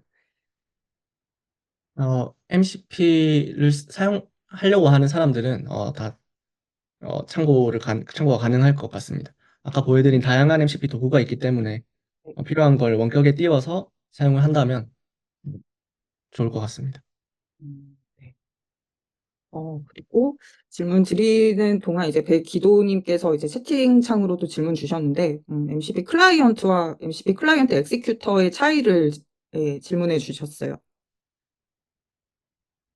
이건 제가 붙인 이름인데요. MCP 클라이언트는 MCP가 사용 가능한 도구들을 나열해주는 노드로 사용을 했고요. 그 다음에 MCP 클라이언트 익스큐터는 실제 수행을 하는 노드로 사용을 했습니다. 음, 어렵다는 얘기가 많네요. 그래서 아, 보시면 여기 클라이언트 노드에 이제 리스트, 툴 이렇게 오퍼레이션을 정할 수가 있고 이쪽은 이제 사용 가능한 도구를 이제 리스트업 해주는 그런 역할이고요. 익스큐터는 실제 실행하는 그런 역할이 됩니다. 음. 어, 그러면은, 엠파리나 이 MCP를 또 처음 접하는 팀에서 이 워크플로우를 이제 적용할 때 가장 우선으로 좀 신경 써야 할 점은 뭐가 있을까요? 이 워크플로우를 도입할 때요. 예, 예. 음, 일단 저는 제대로 도입을 하고자 한다면 아까 말씀드린 MCP 브릿지나 이런 걸로 조금 체계화를 시켜야 될 것 같다는 생각을 했습니다. 이쪽에 간단하게 이렇게 일일이 MCP 서버들을 하나하나 코드 수정하는 게 아니라 이런 게이트웨이를 하나 둬서 어, 그냥 저희가 STDIO 방식으로 MCP 사용하는 것처럼 사용할 수 있게 하는 구조가 되면 좋겠다 이런 생각을 했습니다. 네, MCP 브릿지의 체계화를 말씀해 주셨고요. 또, 추가로 이제 질문을 또 주신 분이 계시는데, 이제 클래식 기타님께서, 딱 그 세션 내용에만 해당하는 질문은 아닐 수 있지만, 메이크에 비해 엠파렌의 가장 큰 장점을 질문을 해 주셨어요. 여러 뭐 차이점이나 장점이 있지만 요즘 느끼는 거는 이 트렌드에 빨리빨리 업데이트가 된다인 것 같습니다. 지금 1.88 버전부터 도입된 아까 말씀드린 그 MCP 노드가 그런 게 메이크엔 자세히 모르지만 없는 걸로 알고 있는데 이제 MCP가 핫한 지 얼마 안 됐는데 이렇게 사용해 볼 만한 노드가 공식적으로 추가되는 걸 보고 되게 빠르게 개발이 이루어지고 있구나 생각을 했습니다. 네. 굉장히 그 신규 기능 업데이트의 주기도 굉장히 짧고 빈도도 많고 그렇더라고요. 한 달 동안의 그 엠파렌 최신 업데이트 동향을 조사해 보니, 예. 그래서 이런 시장의 반응에 되게 빠르게 대응하는 이런 점도 엠파렌의 장점이 아닐까 합니다. 그리고, 네. 또 제이슨님께서 MCP를 처음 접하시는 분들은 어려울 수 있는 내용이 될 수 있다고 이제 또 의견을 주셨고요. 네. 네, 그러면은 저희 또 준비한 세션이 또 있어서 저희 두 번째 세션은 여기까지 일단은 마무리를 하고요. 네, 지금까지 체드가 소개하는 디자인 팀을 위한 피드백 적용 자동하였습니다. 네, 체드 감사합니다. 네, 이어서 세 번째 세션 진행하겠습니다. 조슈아가 발표 준비하셨고요. 마케팅 팀을 위한 기술 콘텐츠 수집 배포 자동화를 주제로 데브옵스 시스템 엔지니어 대상으로 한 이 콘텐츠를 자동으로 수집해서 SNS 채널에 자동 배포하는 사례를 소개할 예정입니다. 네, 궁금한 점은 실시간 채팅방에 이제 계속 댓글로 남겨주시고요. 저희가 사실 이제 보통 이렇게 Q&A를 미더업이 영상 안에서 주로 이제 해결을 해드리려고 하다 보니까 좀 채팅창에 올라오는 질문에 좀 빠르게 대응을 하기 어려운 점이 있는 점 좀 양해를 부탁드리겠습니다. 좀 시간 걸릴 수 있지만 채팅창으로도 좀 신속하게 답변 드릴 수 있도록 노력하겠습니다. 어, 네, 그럼 세션 3 시작하겠습니다. 네, 안녕하세요. 세 번째 세션을 맡은 데브옵스 엔지니어 조슈아입니다. 이전에 제가 슬랙 스레드를 통하여서 AI를 통한 길랩 이슈를 자동 생성하는 워크플로우를 보여드렸는데요. 이번 미드업에서는 이 마케팅 팀을 위한 기술 콘텐츠를 수집하고 배포를 자동화하는 워크플로우를 보여드리겠습니다. 그래서 간단하게 이것을 왜 개발하게 되었는지에 대한 설명과 데모, 그리고 제가 만들어 놓은 워크플로우를 자세하게 한번 보여드리겠습니다. 네. IT 회사도 그렇고 모든 회사가 그렇겠지만은 그 마케팅을 위하여서 본인들의 그런 역량을 보여주기 위한 컨텐츠를 많이 생성합니다. 그래서 저희 인포그램에서도 다양하게 기술 컨텐츠들을 생성하고 다양한 매체들을 통하여서 배포를 진행하고 있습니다. 실제로 이런 배포를 진행할 때도 저희는 엠파렘 워크플로우를 이용해가지고 자동 배포로 여러 매체에 아주 손쉽게 슬랙을 통하여서 인터랙션을 하는 워크플로우들도 많이들 갖고 있는데요. 하지만 이번에 제가 진행할 부분은 이런 마케팅 자동 배포뿐만 아니라 이 마케팅 팀에서 기술 콘텐츠를 수집하고 그 수집된 콘텐츠를 실제로 자동으로 생성, 배포한다면 어떨까라는 주제를 갖고 이번 워크플로우를 만들게 되었습니다. 그래서 실제로 이제 마케팅 팀에서 기술 콘텐츠들을 다양한 매체에서 수집을 진행하여도 실질적으로는 엔지니어들의 기술적 확인과 배포 과정은 이제 사람이 하는 것들이 많이 필요했었습니다. 근데 이제 항상 거기에 대한 의문점이 있죠. 그냥 다 해주면 안 될까? 에이전트가 이제 많이 발달하다 보니까 이 모든 과정을 굳이 우리가 할 필요가 있을까라는 생각을 하게 됩니다. 그래서 MCP 노드, 또 아까 체드가 앞서 세션에서 말씀해 주셨던 것처럼 MCP 노드도 등장하였고, MCP 노드를 통하여서 에이전트가 나에게 맞는 콘텐츠를 추천하고 또 생성하고 배포를 해주면 어떨까라는 생각을 가지게 됐습니다. 아까도 체드가 MCP에 대해서 간단하게 설명을 주셨지만은 제가 한 번 더 그냥 좀 이해하기 쉽게 설명을 드리면은, 그동안 저희가 뭐 챗 GPT라든지 AI 관련된 채팅을 쓸 때 전에는 AI한테 어떤 질문을 하기 위해서 저희가 웹 검색을 해서 그 웹 검색을 긁어서 AI한테 넣어주고 AI가 그 답변을 알려주면은 그 답변을 알려준 걸 토대로 뭐 파일을 정리한다거나 아니면은 그 뭐 GitHub에 새로운 이슈를 생성한다거나 이런 식으로 그 피드백 관련된 것들을 저희가 직접 했어야 됐습니다. 근데 이제 MCP가 등장한 거는 이 AI 에이전트, AI 모델과 실질적으로 이제 그런 서비스들의 API를 이어줘서 AI의 손발을 만들어준다는 것으로 생각하면 될 것 같습니다. 그래서 실제로 MCP가 이제 등장하고 나서부터는 에이전틱하게 AI 제네레이션에서 AI 에이전틱하게 많이 이제 트렌드가 갔던 거를 짧게 한번 짚어봅니다.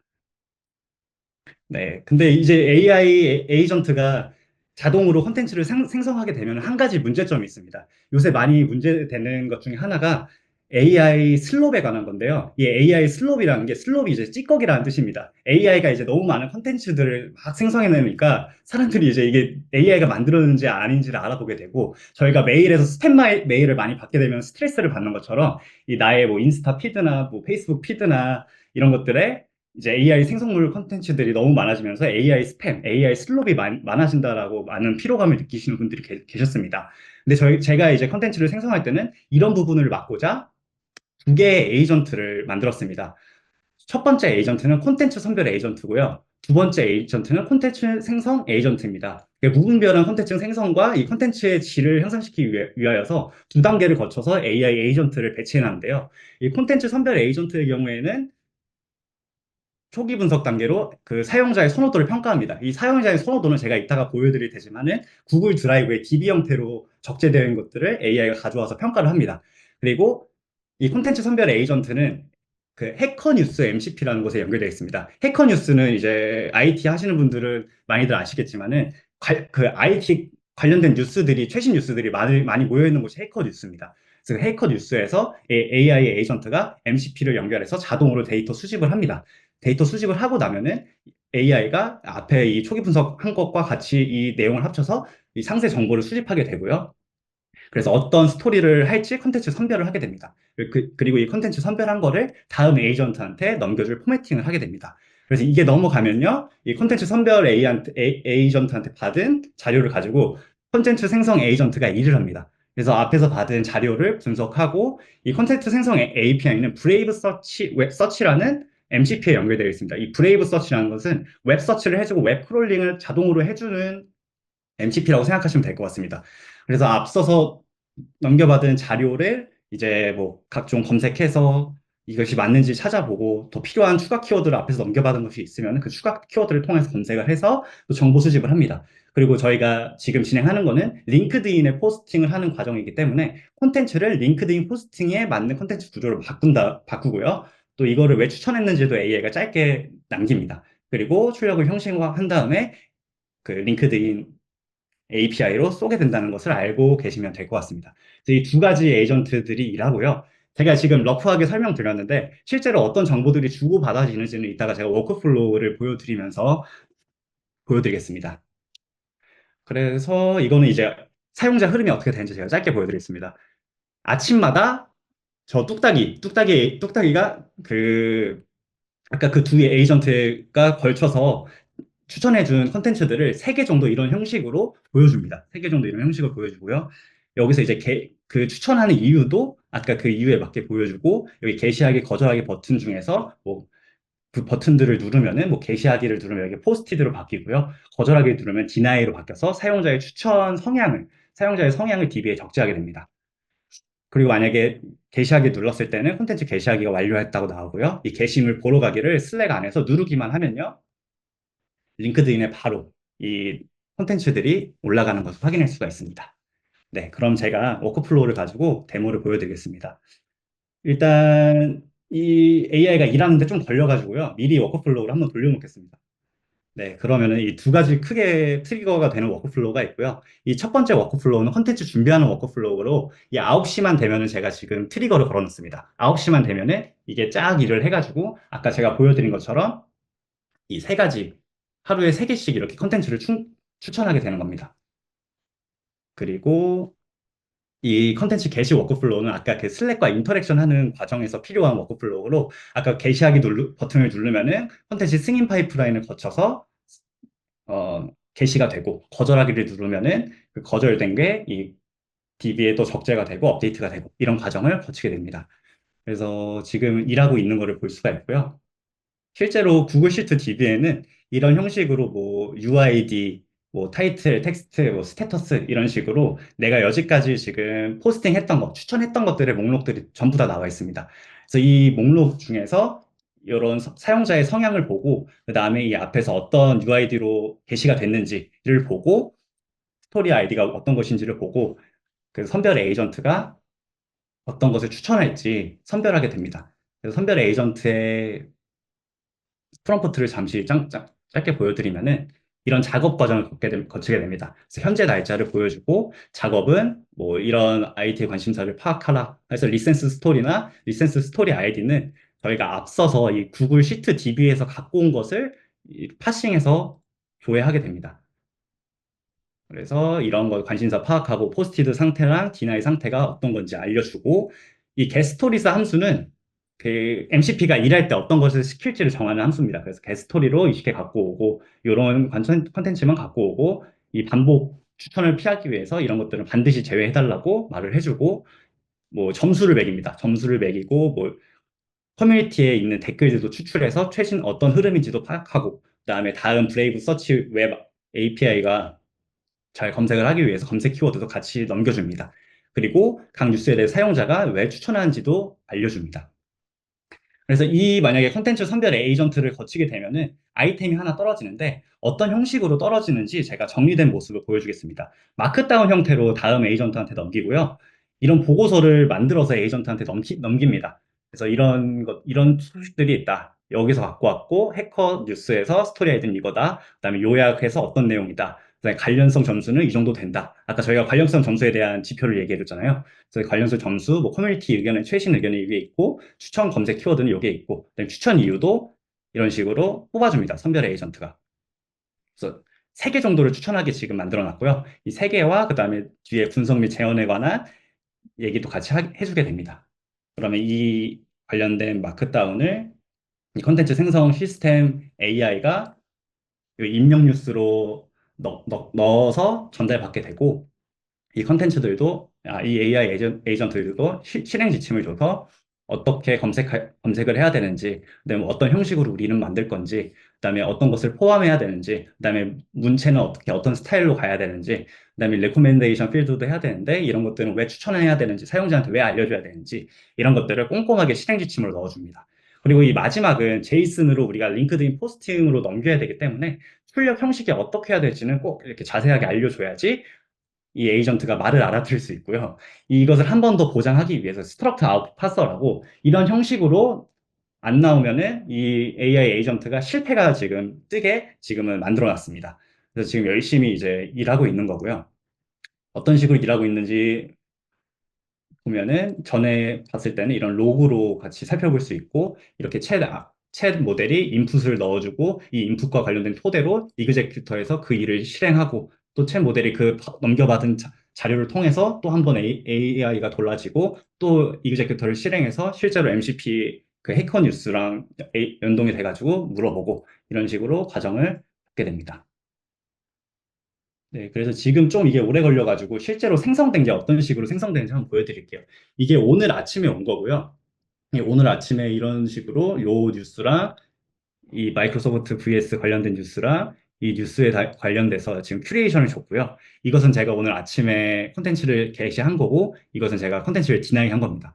그래서 만약에 요거를 게시하고 싶다. 그래서 이런 내용을 지금 알려줬고 왜 추천했는지의 사유에 대해서 한번 봐보면은 이 글이 제가 이전에 작성한 요거와 유사하다. 그래서 이런 게 이제 중요성을 실제로 증명하고 뭐 도구체인 팔로워들에게 대응 전략을 제공할 것으로 예상된다. 이런 식으로 추천 이유를 AI가 분석해서 알려줍니다. 그래서 이것이 만약에 마음에 든다고 생각했을 때 이 게시하기를 누르면은 그러니까 그 밑에 워크플로우가 실행돼서 실제로 실행되고 있다는 피드백을 받고 연결이 돼서 네, 게시물이 지금 생성되었고요. 이 게시물을 통해서 지금 어떤 것이 생성되었는지 바로 볼 수가 있습니다. 그래서 방금 전에 생성된 것을 볼 수 있고 제 계정에 이런 내용에 관해서 제가 원하는 스타일로 콘텐츠가 생성된 것을 확인할 수가 있습니다.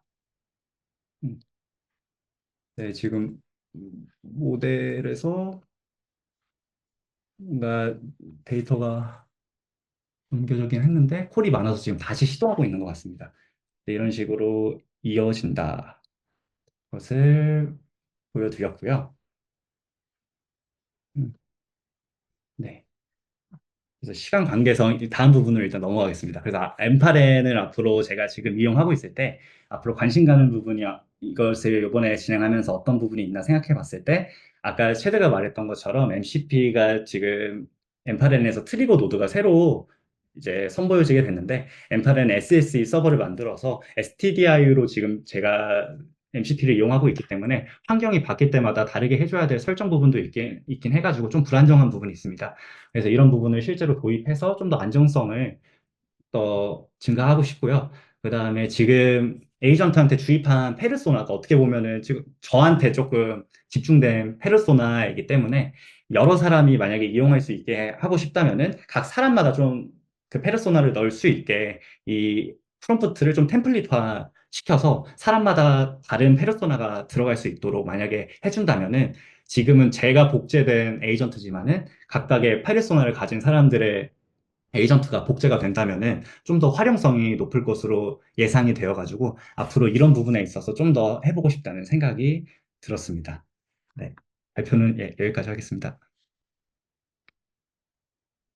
네, 감사합니다.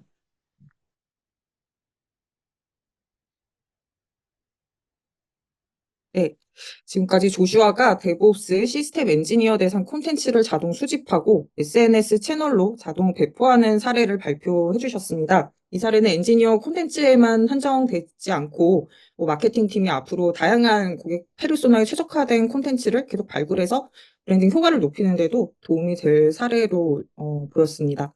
채팅방에도 굉장히 활발하게 또 참가자분들끼리 또 질의응답도 이제 오가고 있는데요. 네, 내 이야기님께서 알찬 내용 감사합니다. 가브리엘님께서 이제 감사합니다. 또 코멘트 해주셨고, 네, 또 석소미님께서 굉장히 귀여운 또 이모티콘 남겨주셨습니다. 또 이제 클래식 기타님은 좋은 품질의 응답을 받으려면 비용이 발생하겠다는 또 이건 또 말씀을 해주셨어요. 그런가요?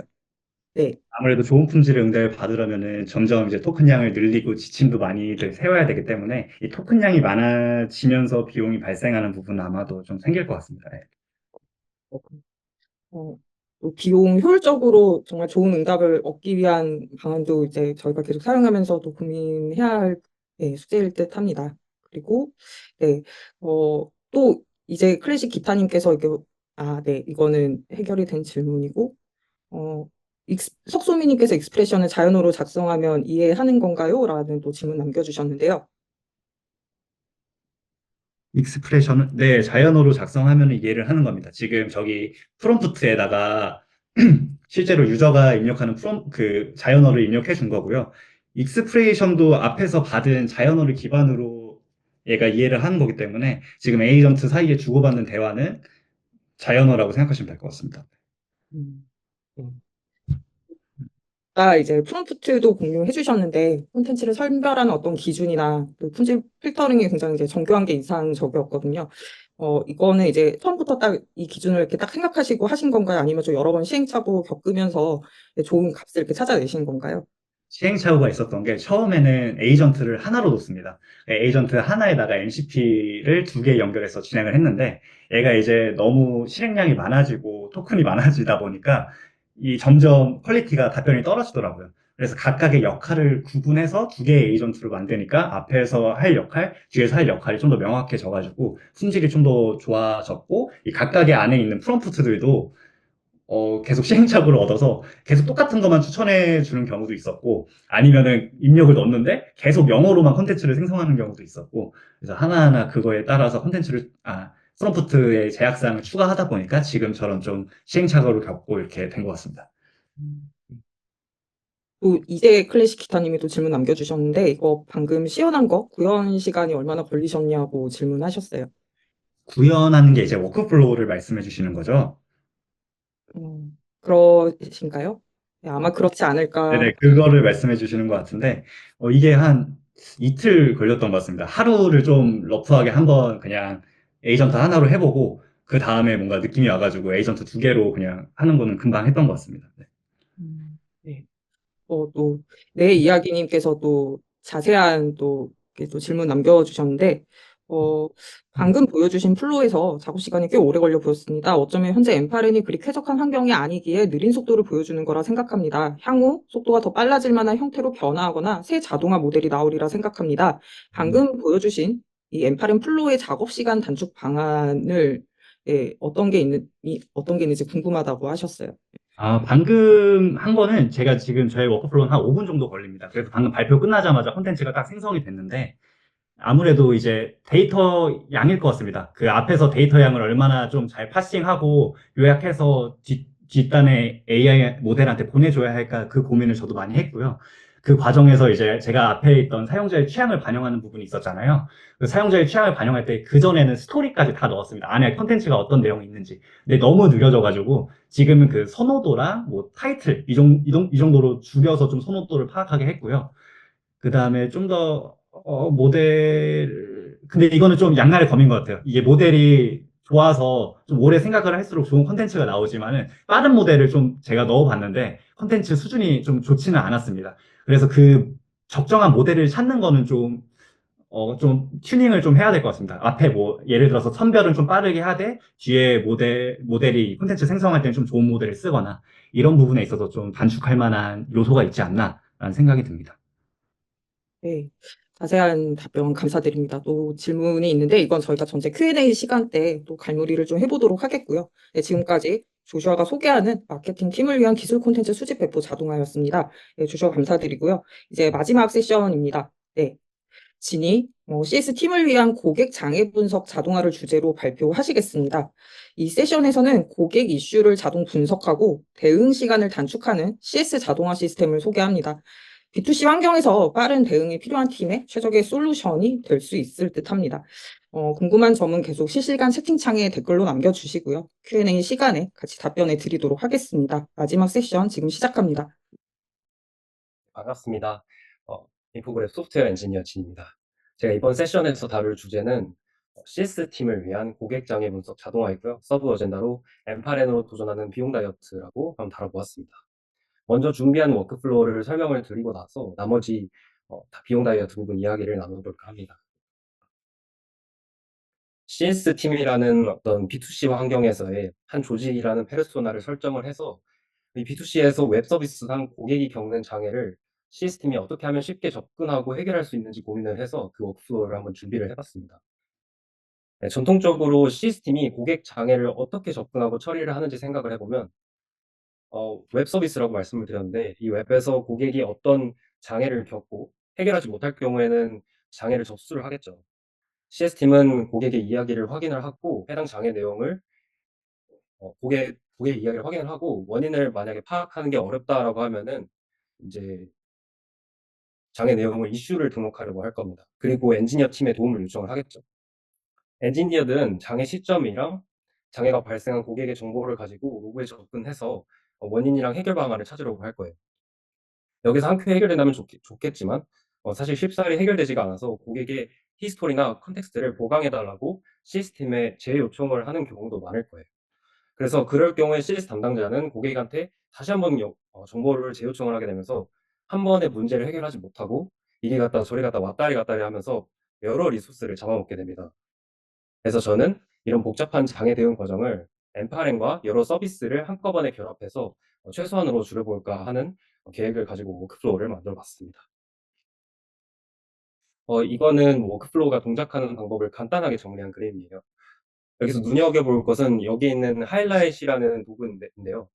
이 하이라이트이라는 도구는 고객의 세션을 녹화해서, 그러니까 고객이 웹을 사용을 할 때 어떻게 행동했는지, 그리고 어떤 액션을 취했는지 이런 것들을 모두 녹화해서 어떻게 서비스를 이용하는지 재확인이 가능한 세션 리플레이랑 리얼 유저 모니터링, 그리고 우리의 프론트엔드나 백엔드가 어떻게 작동 중인지 기록을 확인할 수가 있는 어플리케이션 퍼포먼스 모니터링을 제공하는 오픈 소스이자 사스입니다.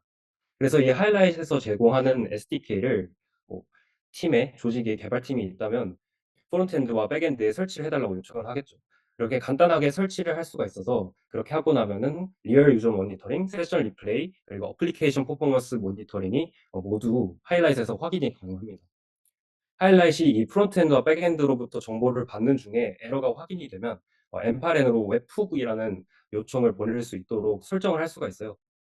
그리고 그 요청을 받았을 때 엠파렌 워크플로우에서 그 에러 내용을 가지고 CS팀이 보기 좋게 그리고 도움이 되는 정보들을 더 추가해서 가공을 하고 그다음에 슬랙에다가 안내를 보내고 슬랙에 안내를 보내면서 동시에 뭔가 개발팀에 이슈를 안내하고 티켓을 등록하고 싶다라고 하면 이제 길랩에다가도 이슈를 등록을 합니다.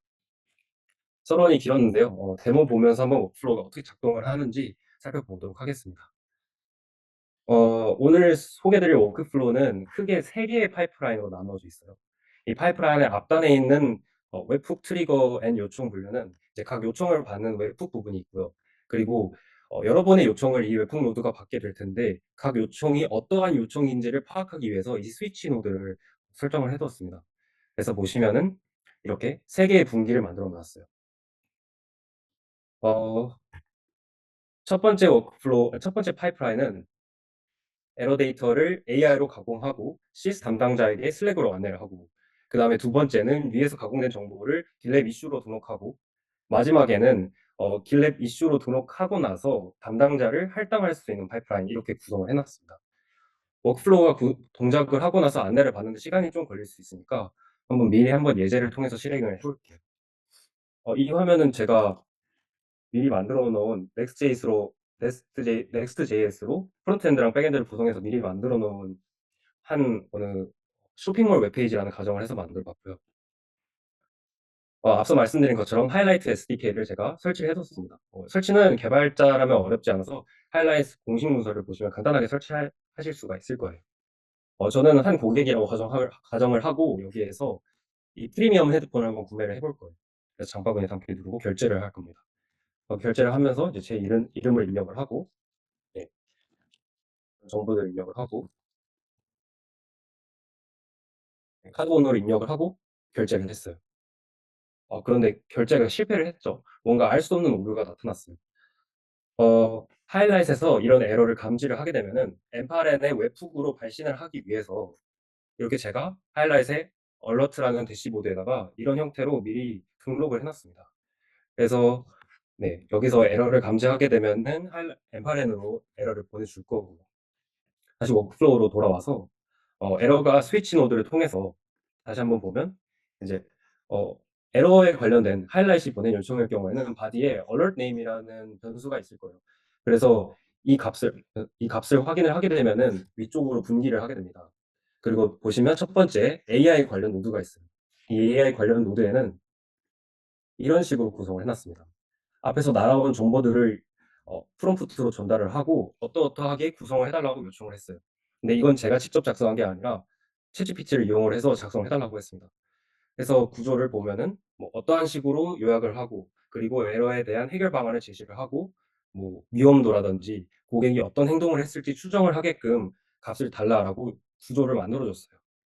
네, 이 구조는 후에 데이터베이스에 제가 저장을 하고 싶어서 좀 완벽한 구조를 갖게 하고 싶어서 스트럭처드 아웃풋 파서라고 하는 툴을 붙여가지고 어떤 특정 값의 특정 형태를 띠도록 특정 패턴을 띠도록 값을 처리를 하게 해놓았습니다. 그리고 이제 그 다음에 데이터베이스에 저장을 하게 될 텐데요. 저는 제가 미리 만들어 놓은 스파베이스라는 아주 간단한 데이터베이스 DBMS를 사용을 했어요. 그래서 이 AI가 처리한 내용들을 여기다가 저장을 할 건데 DBMS를 사용하는 게 어려우신 분들도 계실 거예요. 근데 이제 데이터베이스라는 건 꼭 DBMS가 아니라 어, 노션, 구글 스프레드시트, 뭐 기타 등등 데이터를 저장하고 읽을 수 있는 모든 매체는 데이터베이스가 될 수 있기 때문에 그런 노드들도 엠파렌에 많이 있으니까 등록을 해서 바꿔서 사용을 하시면 될 것 같아요. 그리고 슬랙으로 오류 메시지를 발송을 할 건데 이 부분은 슬랙 API를 활용해가지고 앞에 있는 데이터베이스 노드에서 읽어와가지고 비슷한 형태로 그냥 그대로 거의 긁어와서 보낸다라고 보시면 될 것 같아요. 네, 지금 슬랙 메시지가 방금 도착을 했어요. 그래서 한번 확인을 해볼게요. 테스트라는 사용자가 지금 사용자 아이디를 알려주고 있죠. 어떤 에러를 겪었는지 요약을 해주고 있고요. 그리고 에러에 대한 코드까지 보여주고 있어요. 그리고 빈도랑 위험도 같은 경우를 AI가 측정해서 보내주고 있어요. 그리고 이 에러가 발생한 원인이라든지 사용자의 행동을 추정을 해주고 어떻게 조치를 취해야 될지 그리고 즉시 대응을 해야 되는지를 알려주고 있어요. 그리고 밑에는 어떤 액션들을 처리할 수 있는 버튼들이 있죠. 밑에 보시면 데이터베이스 아이디라고 해가지고 제가 나중에 이 파이프라인들을 가동하면서 데이터베이스에 접근해야 될 필요성이 있어서 여기에다 데이터베이스 아이디를 같이 넘겨놓도록 처리를 해놨습니다. 그래서 세션 보기를 누르게 되면 하이라이트로 페이지가 이동을 하게 되고요. 제가 에러가 발생했던 사용자의 화면이 이렇게 나오게 됩니다. 그래서 뭘 했는지를 유출을 할 수가 있어요. 그래서 만약에 이 화면을 보고 유출을 했을 때 어떤 에러인지를 확인을 했을 때 고객의 실수가 아니라 우리 서비스의 장애인 것 같다라는 판단을 하면은 다음 대응 사항에 필요를 하겠죠. 그렇게 될 경우에 여기에서 길랩 이슈 생성 버튼을 눌러서 개발자가 되겠죠. 담당자한테 등록을 하려고 할 겁니다. 그 경우에 두 번째 파이프라인으로 작동을 하게 됩니다. 저 길랩 이슈 생성 버튼을 누르면 이 모달 열기라는 쪽으로 요청이 들어오게 돼요. 그래서 이 모달 열기에 있는 쪽에서 어떤 값의 타입을 받는데 값의 타입이 블록 액션스라고 되어 있을 경우에는 이제 두 번째로 분기를 하게끔 해놨습니다. 그 다음에 이제 이어지는 내용은 길랩에 접근을 하게 되는데 길랩 API로 담당자를 지정을 할 수가 있다라고 말씀을 드렸잖아요. 그래서 어떤 담당자를 보여줄지 그 목록을 가져오는 걸 해놨어요. 이거는 길랩 API에 쉽게 공식 문서에 다 설명이 되어 있으니까 보시면 되고요. 크리덴셜을 등록을 하고 뭐 어떤 프로젝트, 어떤 레포지터리에서 이슈를 멤버를 가져올지 확인을 하고요. 그다음에 거기에서 가져온 정보를 이제 유저네임 셋 노드를 이용해 가지고 저는 네임이랑 아이디라는 값을 빼올 거예요. 좀 더 보기 쉽게 실제로 익섹션 한 곳에서 보도록 하겠습니다. 네, 이렇게 네임이랑 아이디랑 값을 빼왔고 여기에는 제 이름과 아이디가 나왔네요. 지금 프로젝트에는 멤버가 저 혼자뿐이라 한 명만 나오고 있어요. 그리고 어떤 모달을 열었는지 뭔가 확인을 할 필요가 있어서 그 슬랙에 어떤 메시지인지를 확인을 해야 돼요. 그래서 슬랙에서 트랜잭션 데이터를 가져오고 그래서 네, 여기서 보시면 채널 아이디랑 메시지 트랜잭션이라는 값을 가져오고요. 그리고 그걸 가지고 그 메시지의 어떤 값들을 가져오게 됩니다. 이 메시지의 값을 가져오는 이유는 제가 아까 설명드렸던 것처럼 슬랙으로 알림을 올 때 데이터베이스 아이디가 이 마지막 줄에 등록이 돼요. 이걸 빼오기 위해서 가져온 겁니다. 그리고 아까 위에서 데이터베이스를 저장을 했었어요. 저장을 했던 내용을 다시 읽고, 방금 말씀드린 데이터베이스 아이디를 이용해서 읽습니다. 네. 이걸 해서 데이터베이스를 읽어오고요. 그리고 이제 길랩 프레이트 놈들을 이용해가지고, 길랩의 이슈를 등록을 할 거예요. 앞서 가져온 정보들을 이용해서, 어, 어떤 건지 확인을 할 거예요. 어떤 트랜잭션 네. 일단 먼저 데이터베이스에서 가져온 정보들을 이슈 바디에다가 다 담아주고요. 그 다음에 이슈가 생성되고 나면은 이슈 아이디, 코드노드에서 이슈 아이디 추출을 할 겁니다. 이슈 아이디를 추출하게 되면은 나중에 다시 확인하기 위해서 데이터베이스에다가 컬럼에다가 추가를 해서 업데이트를 하게 됩니다. 네, 여기에다가 이슈 아이디라는 필드에다가 제가 업데이트를 합니다. 네. 그리고 다시 이어서 해보겠습니다. 담당자를 선택을 하고 지정을 하면 이제 세 번째 요청이 방금 들어왔어요. 세 번째 요청이 들어오면은 앞에서 했던 거를 다시 반복합니다. 슬랙에서 메시지 데이터를 가져와가지고 그 마지막 줄에 있는 데이터베이스 아이디를 갖고 오고 데이터베이스 아이디를 통해서 제가 방금 아까 업데이트했다라고 했던 이슈 아이디를 들고 올 거예요. 그리고 그 이슈 아이디에다가 제가 선택한 담당자의 이름이 방금 여기에서 눌러가지고 담당자를 선택을 했잖아요. 그 선택한 값이 이쪽으로 이렇게 전달이 될 텐데 그 값을 활용을 해서 해당 이슈 아이디에다가 어떤 사람을 할당을 하겠다라고 처리를 하게 되는 겁니다. 그래서 이렇게까지 하고 나면은 이슈를 한번 확인을 해볼게요. 네, 여기 이슈가 등록이 됐고요. 이런 내용으로 네, 아까 메시지에서 봤던 내용들을 좀 더 보기 좋게 바디에 저장을 해놓은 모습입니다. 그리고 담당자 어사이니를 할당을 했고요. 그러면 이제 뭐 개발자 엔지니어가 담당을 이슈에 할당을 됐다고 하면은 이어서 처리를 하면 되겠죠. 네, 여기까지 해가지고 데모를 마무리하면 될 것 같고요. 이제 이어서 비용 다이어트에 관한 내용을 하면서 마무리를 해보려고 해요. 제 워크플로우를 보면서 아마 비슷한 서비스를 생각하신 분들이 계실 수가 있어요. 대표적으로 데이터독이라는 서비스가 있어요. 데이터독에서는 어떤 기능이 있는지 모두 파악하기가 어려울 정도로 정말 많습니다. 근데 이 기능들을 모두 통합해서 하나의 시스템처럼 작동하게끔 하는 것이 데이터독의 강점이기도 하고요. 네, 그래서 데이터독의 어플리케이션 퍼포먼스 모니터링, 뭐 로그 기능, 리얼 유저 모니터링과 세션 리플레이, 그리고 뭐 AI를 통해서 정보를 알려주는 LLM 옵저빙 이런 기능들을 모두 한꺼번에 통합형으로 사용을 하면 제가 지금까지 설명드렸던 내용을 손쉽게 사용을 가능합니다. 근데 문제가 비용입니다. 제가 예전에 담당을 했던 어느 고객사의 사례를 좀 덧붙여서 설명을 드릴 거예요. 이 고객사는 커피 프랜차이즈이고 모바일 앱으로 커피 앱 오더를 받는 고객사입니다. 그래서 피크 타임에는 쿼리 퍼 세컨드가 뭐 최소는 2,000, 그리고 많게는 5,000 정도로 지키고요. DAU는 50만 명 정도 됩니다. 그러면 이 DAU 50만 명의 모든 세션을 이 데이터독의 리얼 유저 모니터링을 이용해서 녹화를 한다라고 하면은 자, 여기 가격표를 보시면 연간 계약을 할 때 1000세션당 2.25달러라고 써 있어요. 근데 50만 명이잖아요. 그래서 2.25 곱하기 500 곱하기 30을 하면은 이런 가격이 나옵니다. 하나로 약 4,800만 원 정도고요.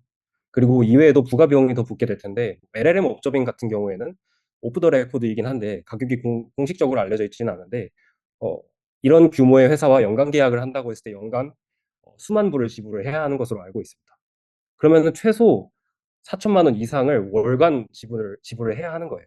그런데 제가 오늘 말씀드린 엠파렘 워크플로우를 활용을 하게 된다면 여러 가지 오픈 소스들을 직접 손쉽진 모르겠지만 직접 결합을 하셔서 DIY로 구성을 하신다면은 AI API 정도의 요금을 제외한다면 부가 비용이 들지가 않습니다. 그래서 뭐 물론 이런 기능들을 설정하는 게 쉽게 데이터독 같은 사스를 사용하는 거에 비해 다소 부담이 되실 수가 있는데 그럴 때 엠파린 전문가들이 모여있는 저희 인포그래프에 말씀을 주신다면 제 생각에는 상상하는 모든 기능을 만들 수 있지 않나 이런 생각을 하면서 오늘 세션을 마무리해 보도록 하겠습니다. 긴 시간 동안 집중을 해주셔서 진심으로 감사드립니다. 인포그래프의 진이었습니다. 네, 감사합니다.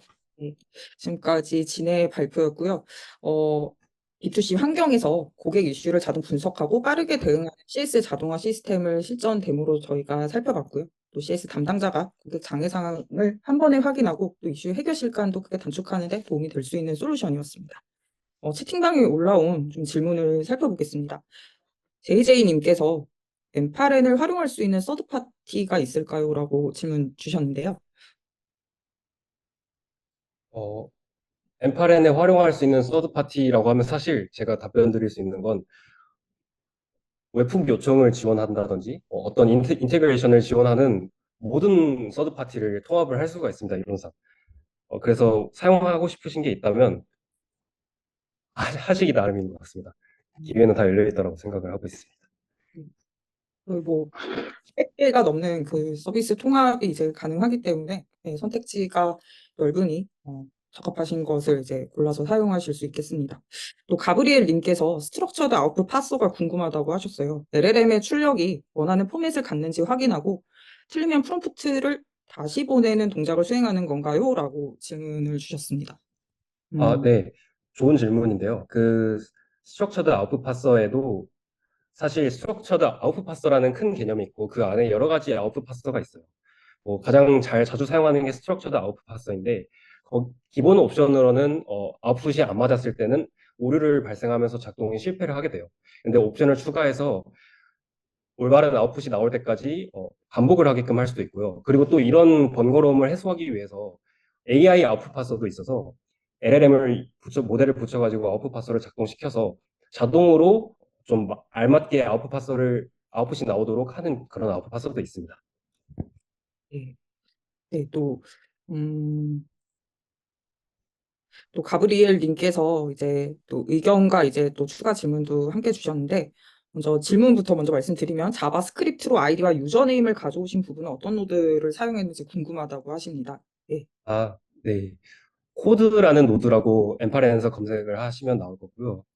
기본적으로 자바스크립트를 이용해서 데이터를 가공한다든지 이런 것들이 가능하고 부가적으로 아직 베타 버전인 것 같긴 하지만 파이썬도 코드 노드에서 활용이 가능한 것으로 알고 있습니다. 네. 네, 감사합니다. 또 네이야기님께서도 질문을 구체적으로 주셨는데요. HTTP 쿼리를 할 때 헤더 부분을 일일이 다 설정해야만 이제 올바른 응답이 나오는 것 같다. 버프 스위트 등의 도구로 헤더를 파악한 뒤에 엔파렌 HTTP 노드에 설정하는 건가요? 아니면 단순히 브라우저에서 F12를 열고 정상적 접근해서 헤더를 파악하나요? 이렇게 질문을 주셨어요. 저 같은 경우에는 벌프소트 같은 그런 패킷을 가져오는 도구를 이용해서 어떤 헤더를 파악하거나 그러진 않았고요. 제가 오늘 설명드린 모든 서비스들이 공식 문서를 제공을 해서 어떤 API를 갖고 있는지, 어떤 구조를 갖고 있는지 다 설명을 해주고 있어요.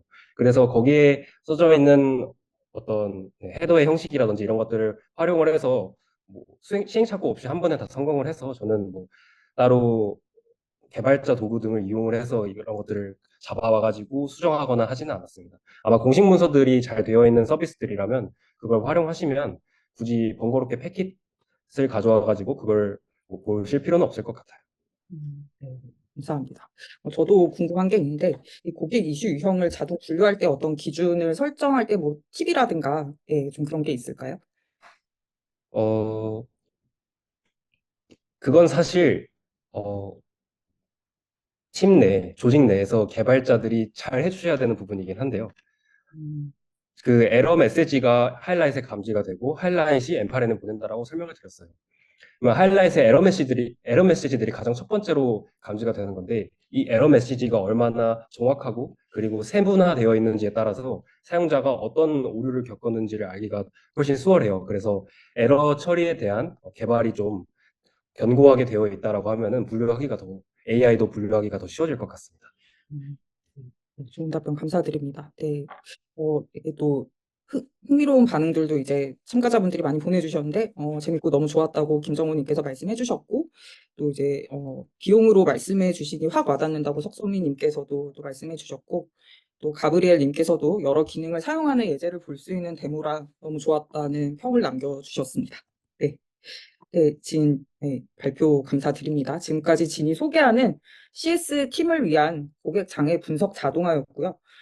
이제 Q&A 시간입니다. 저희가 미드업 신청할 때 그 사전 질문을 이제 좀 받았어요. 그리고 또 실시간 채팅에도 저희가 세션마다 이제 답변을 최대한 드리려 했지만 이제 또 놓쳤던 질문들도 있는데 그런 질문을 중심으로 저희가 발표자분들과 함께 답변해 드리려고 합니다. 먼저 사전 질문부터 답변을 진행을 할 건데요. 발표자별로 질문을 한 가지씩 선택해서 답변을 부탁드리고자 합니다. 먼저 체드가 질문을 이제 한번 읽어주시고 답변도 같이 설명해 주시기를 부탁드립니다. 네. 저는 MCP 플러스 커서 플러스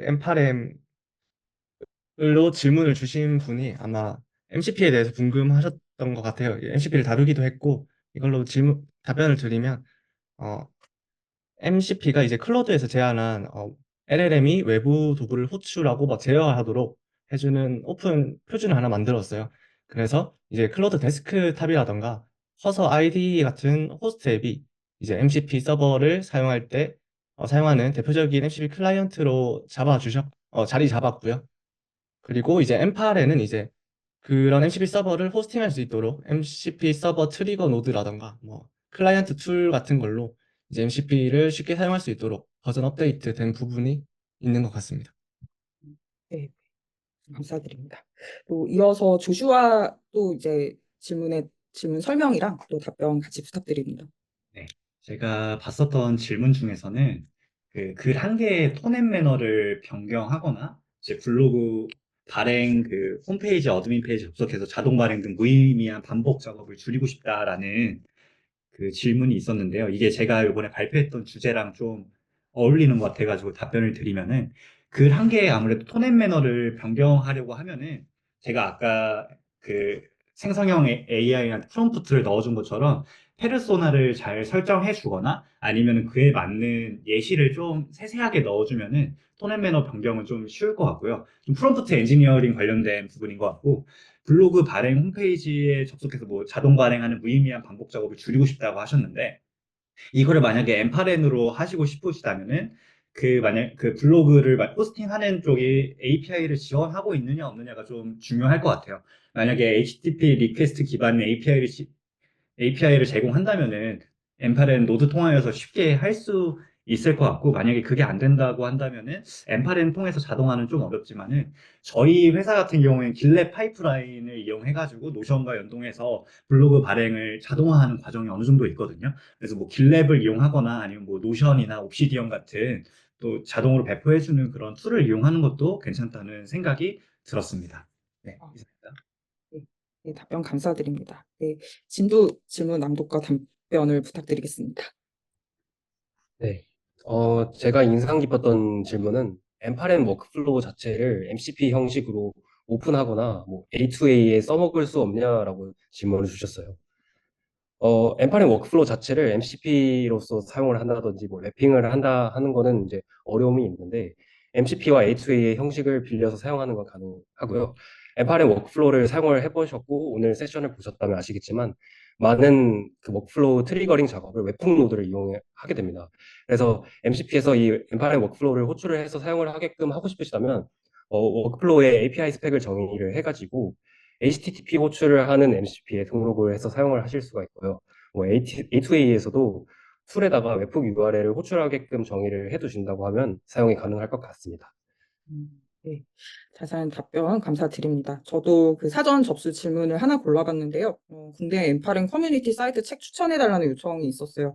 리소스 굉장히 많고요. 뭐 앞서 설명드린 M8N 공식 기술에서 언급한 바이 인포그래비랑 또 저희 링크드인의 M8N 코리아 커뮤니티도 이제 고려해 주시면 좋겠고, 사실 국내에 굉장히 다양한 분들이 M8N을 알리기 위해서 활발히 활동을 하고 계세요.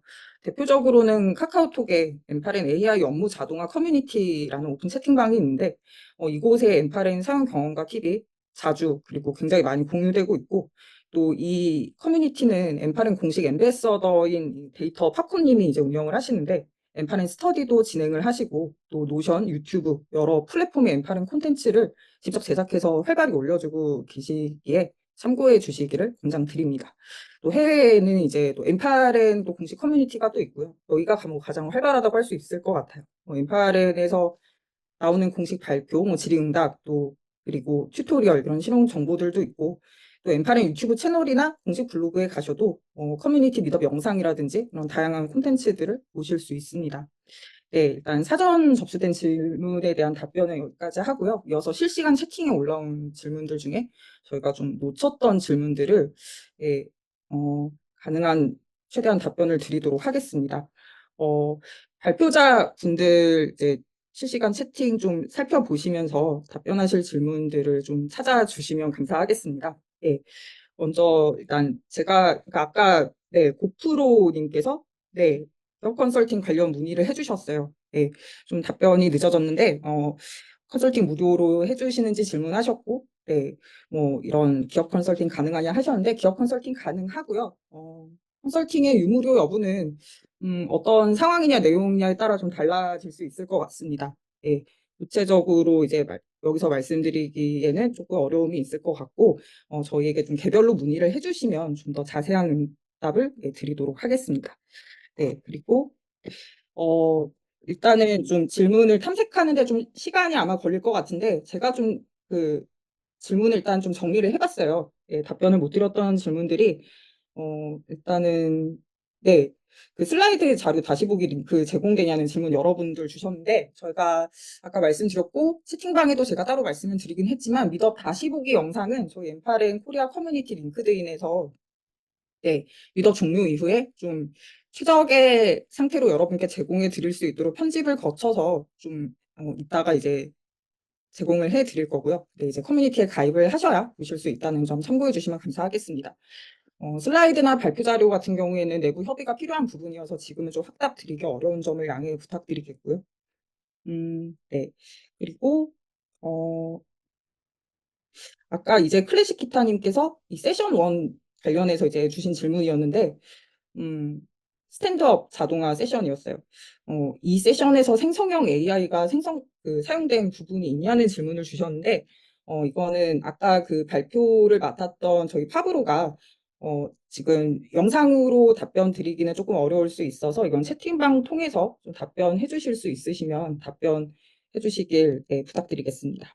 그리고, 세션 1 관련해서 있었던 질문이, 보안 이슈 어떻게 처리하시나요? 라는 또 질문이 있었는데, 예, 이 부분도 참고를 해주시면 좋겠고, 그리고, 어, 이런 질문도 있었어요. 이제 X님의 질문인데, 여러 도구 중에 엠파랭 선택한 이유가 이제 뭐냐는 질문을 주셨어요. 사실 저희가 이제 엠파랭 코리아 미더업을 진행하는 것이어서, 엠파랭을 선택했다고 이야기하면은 이제 좀 답변이 좀 아쉬울 수 있을 것 같고, 저희가 저희 기술 블로그 엠파랭 콘텐츠가 굉장히 많아요. 다양한 콘텐츠들 중에 이제 저희가 엠파랭을 직접 사용하면서 저희 개발팀 리더가 느낀 핵심 장점을 또 정리한 콘텐츠가 있어요. 거기에 이제 또 엠파랭 장점들 많지만 좀 와닿는 장점들이 이제 그 글에 많은데 일단 디버깅이 굉장히 간편하고 뭐 직관적인 점도 있고 워크플로우를 이제 저희가 보여드렸는데 보면은 이게 텍스트가 되게 많이 입력된 것들이 많죠. 그만큼 이 워크플로우 자체가 또 기술 문서로도 기능을 할 수 있다는 점도 굉장히 장점이고 또 워크플로우는 이제 재활용을 할 수 있다는 점과 또 굉장히 이제 그 통합이 굉장히 복잡하지만 그렇지만 로코드 도구이기 때문에 코드를 적게 동안 사용하지 않으면서도 복잡한 통합을 비교적 수월하게 구현을 할 수 있다는 뭐 이런 장점들을 이제 또 답변이 이제 완벽한 답변이 될지 모르겠지만 이제 고려를 해주시면 좋겠습니다. 네. 그리고 혹시 발표자분들 좀 답변하실 질문들 좀 이렇게 정하셨을까요? 네. 그러면 진이 고개를 가장 많이 끄덕이셔서 지금부터 좀 부탁드리겠습니다. 네, 방금 들어온 질문을 확인을 했는데요. 네. 소미님께서 오픈 AI나 MS가 컴퓨터 유즈 기능을 내놨는데 이런 비슷한 연동을 통한 자동화도 경험을 해봤냐고 여쭤보셨어요. 저는 컴퓨터 유즈 기능을 사용을 하지는 못했어요. 그래서 딱 컴퓨터 유즈 기능을 위한 답변은 어려운데 이제 좀 유사한 거라고 생각을 해서 설명을 드릴 수 있는 게 이제 MCP를 보면은 MCP 플레이라이트라고 하는 MCP 서버가 있어요. 그래서 이걸 사용을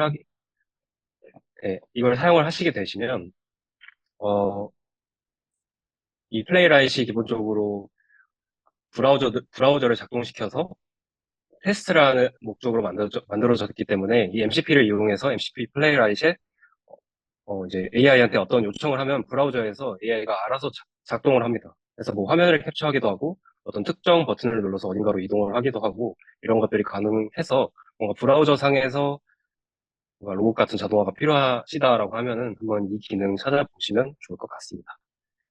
네, 네. 상세한 답변 감사드립니다. 그러면은 조슈아도 이제 준비가 되신 표정 같아요. 그쵸?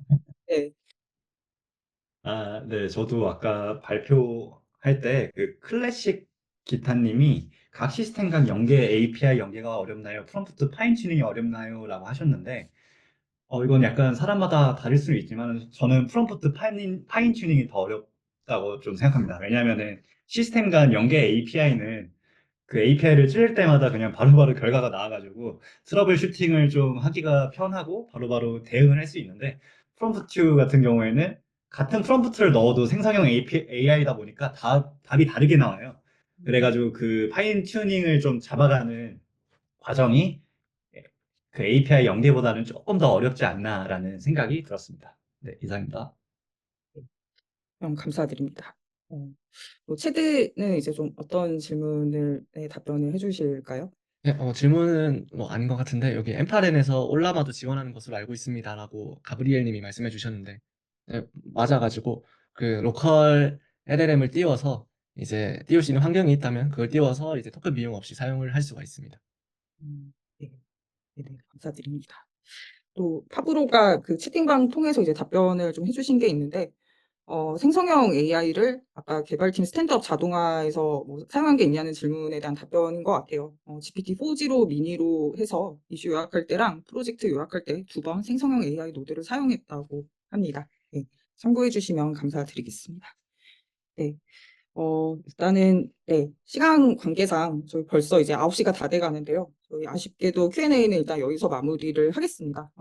일일이 다 답변을 드리지 못한 점 양해를 부탁드리겠고, 기술 문의나 또 컨설팅 필요하시면, 아까도 말씀드렸지만, 저희 인포그랩 공식 홈페이지에 이제 문의하기 버튼이 있어요. 그 버튼 클릭하셔서 문의를 해주시면 저희가 좀 답변을 드리도록 하겠습니다. 이제 마지막 저희 경품 추첨 시간입니다. 실시간 채팅과 또 질의응답에 활발히 참여해주신 분 3분을 저희가 추첨해서 배달의 민족 상품권 1만 원권을 드립니다. 진이랑 그리고 조슈아랑 체드가 이제 한 분씩 뽑아주시면 감사하겠습니다.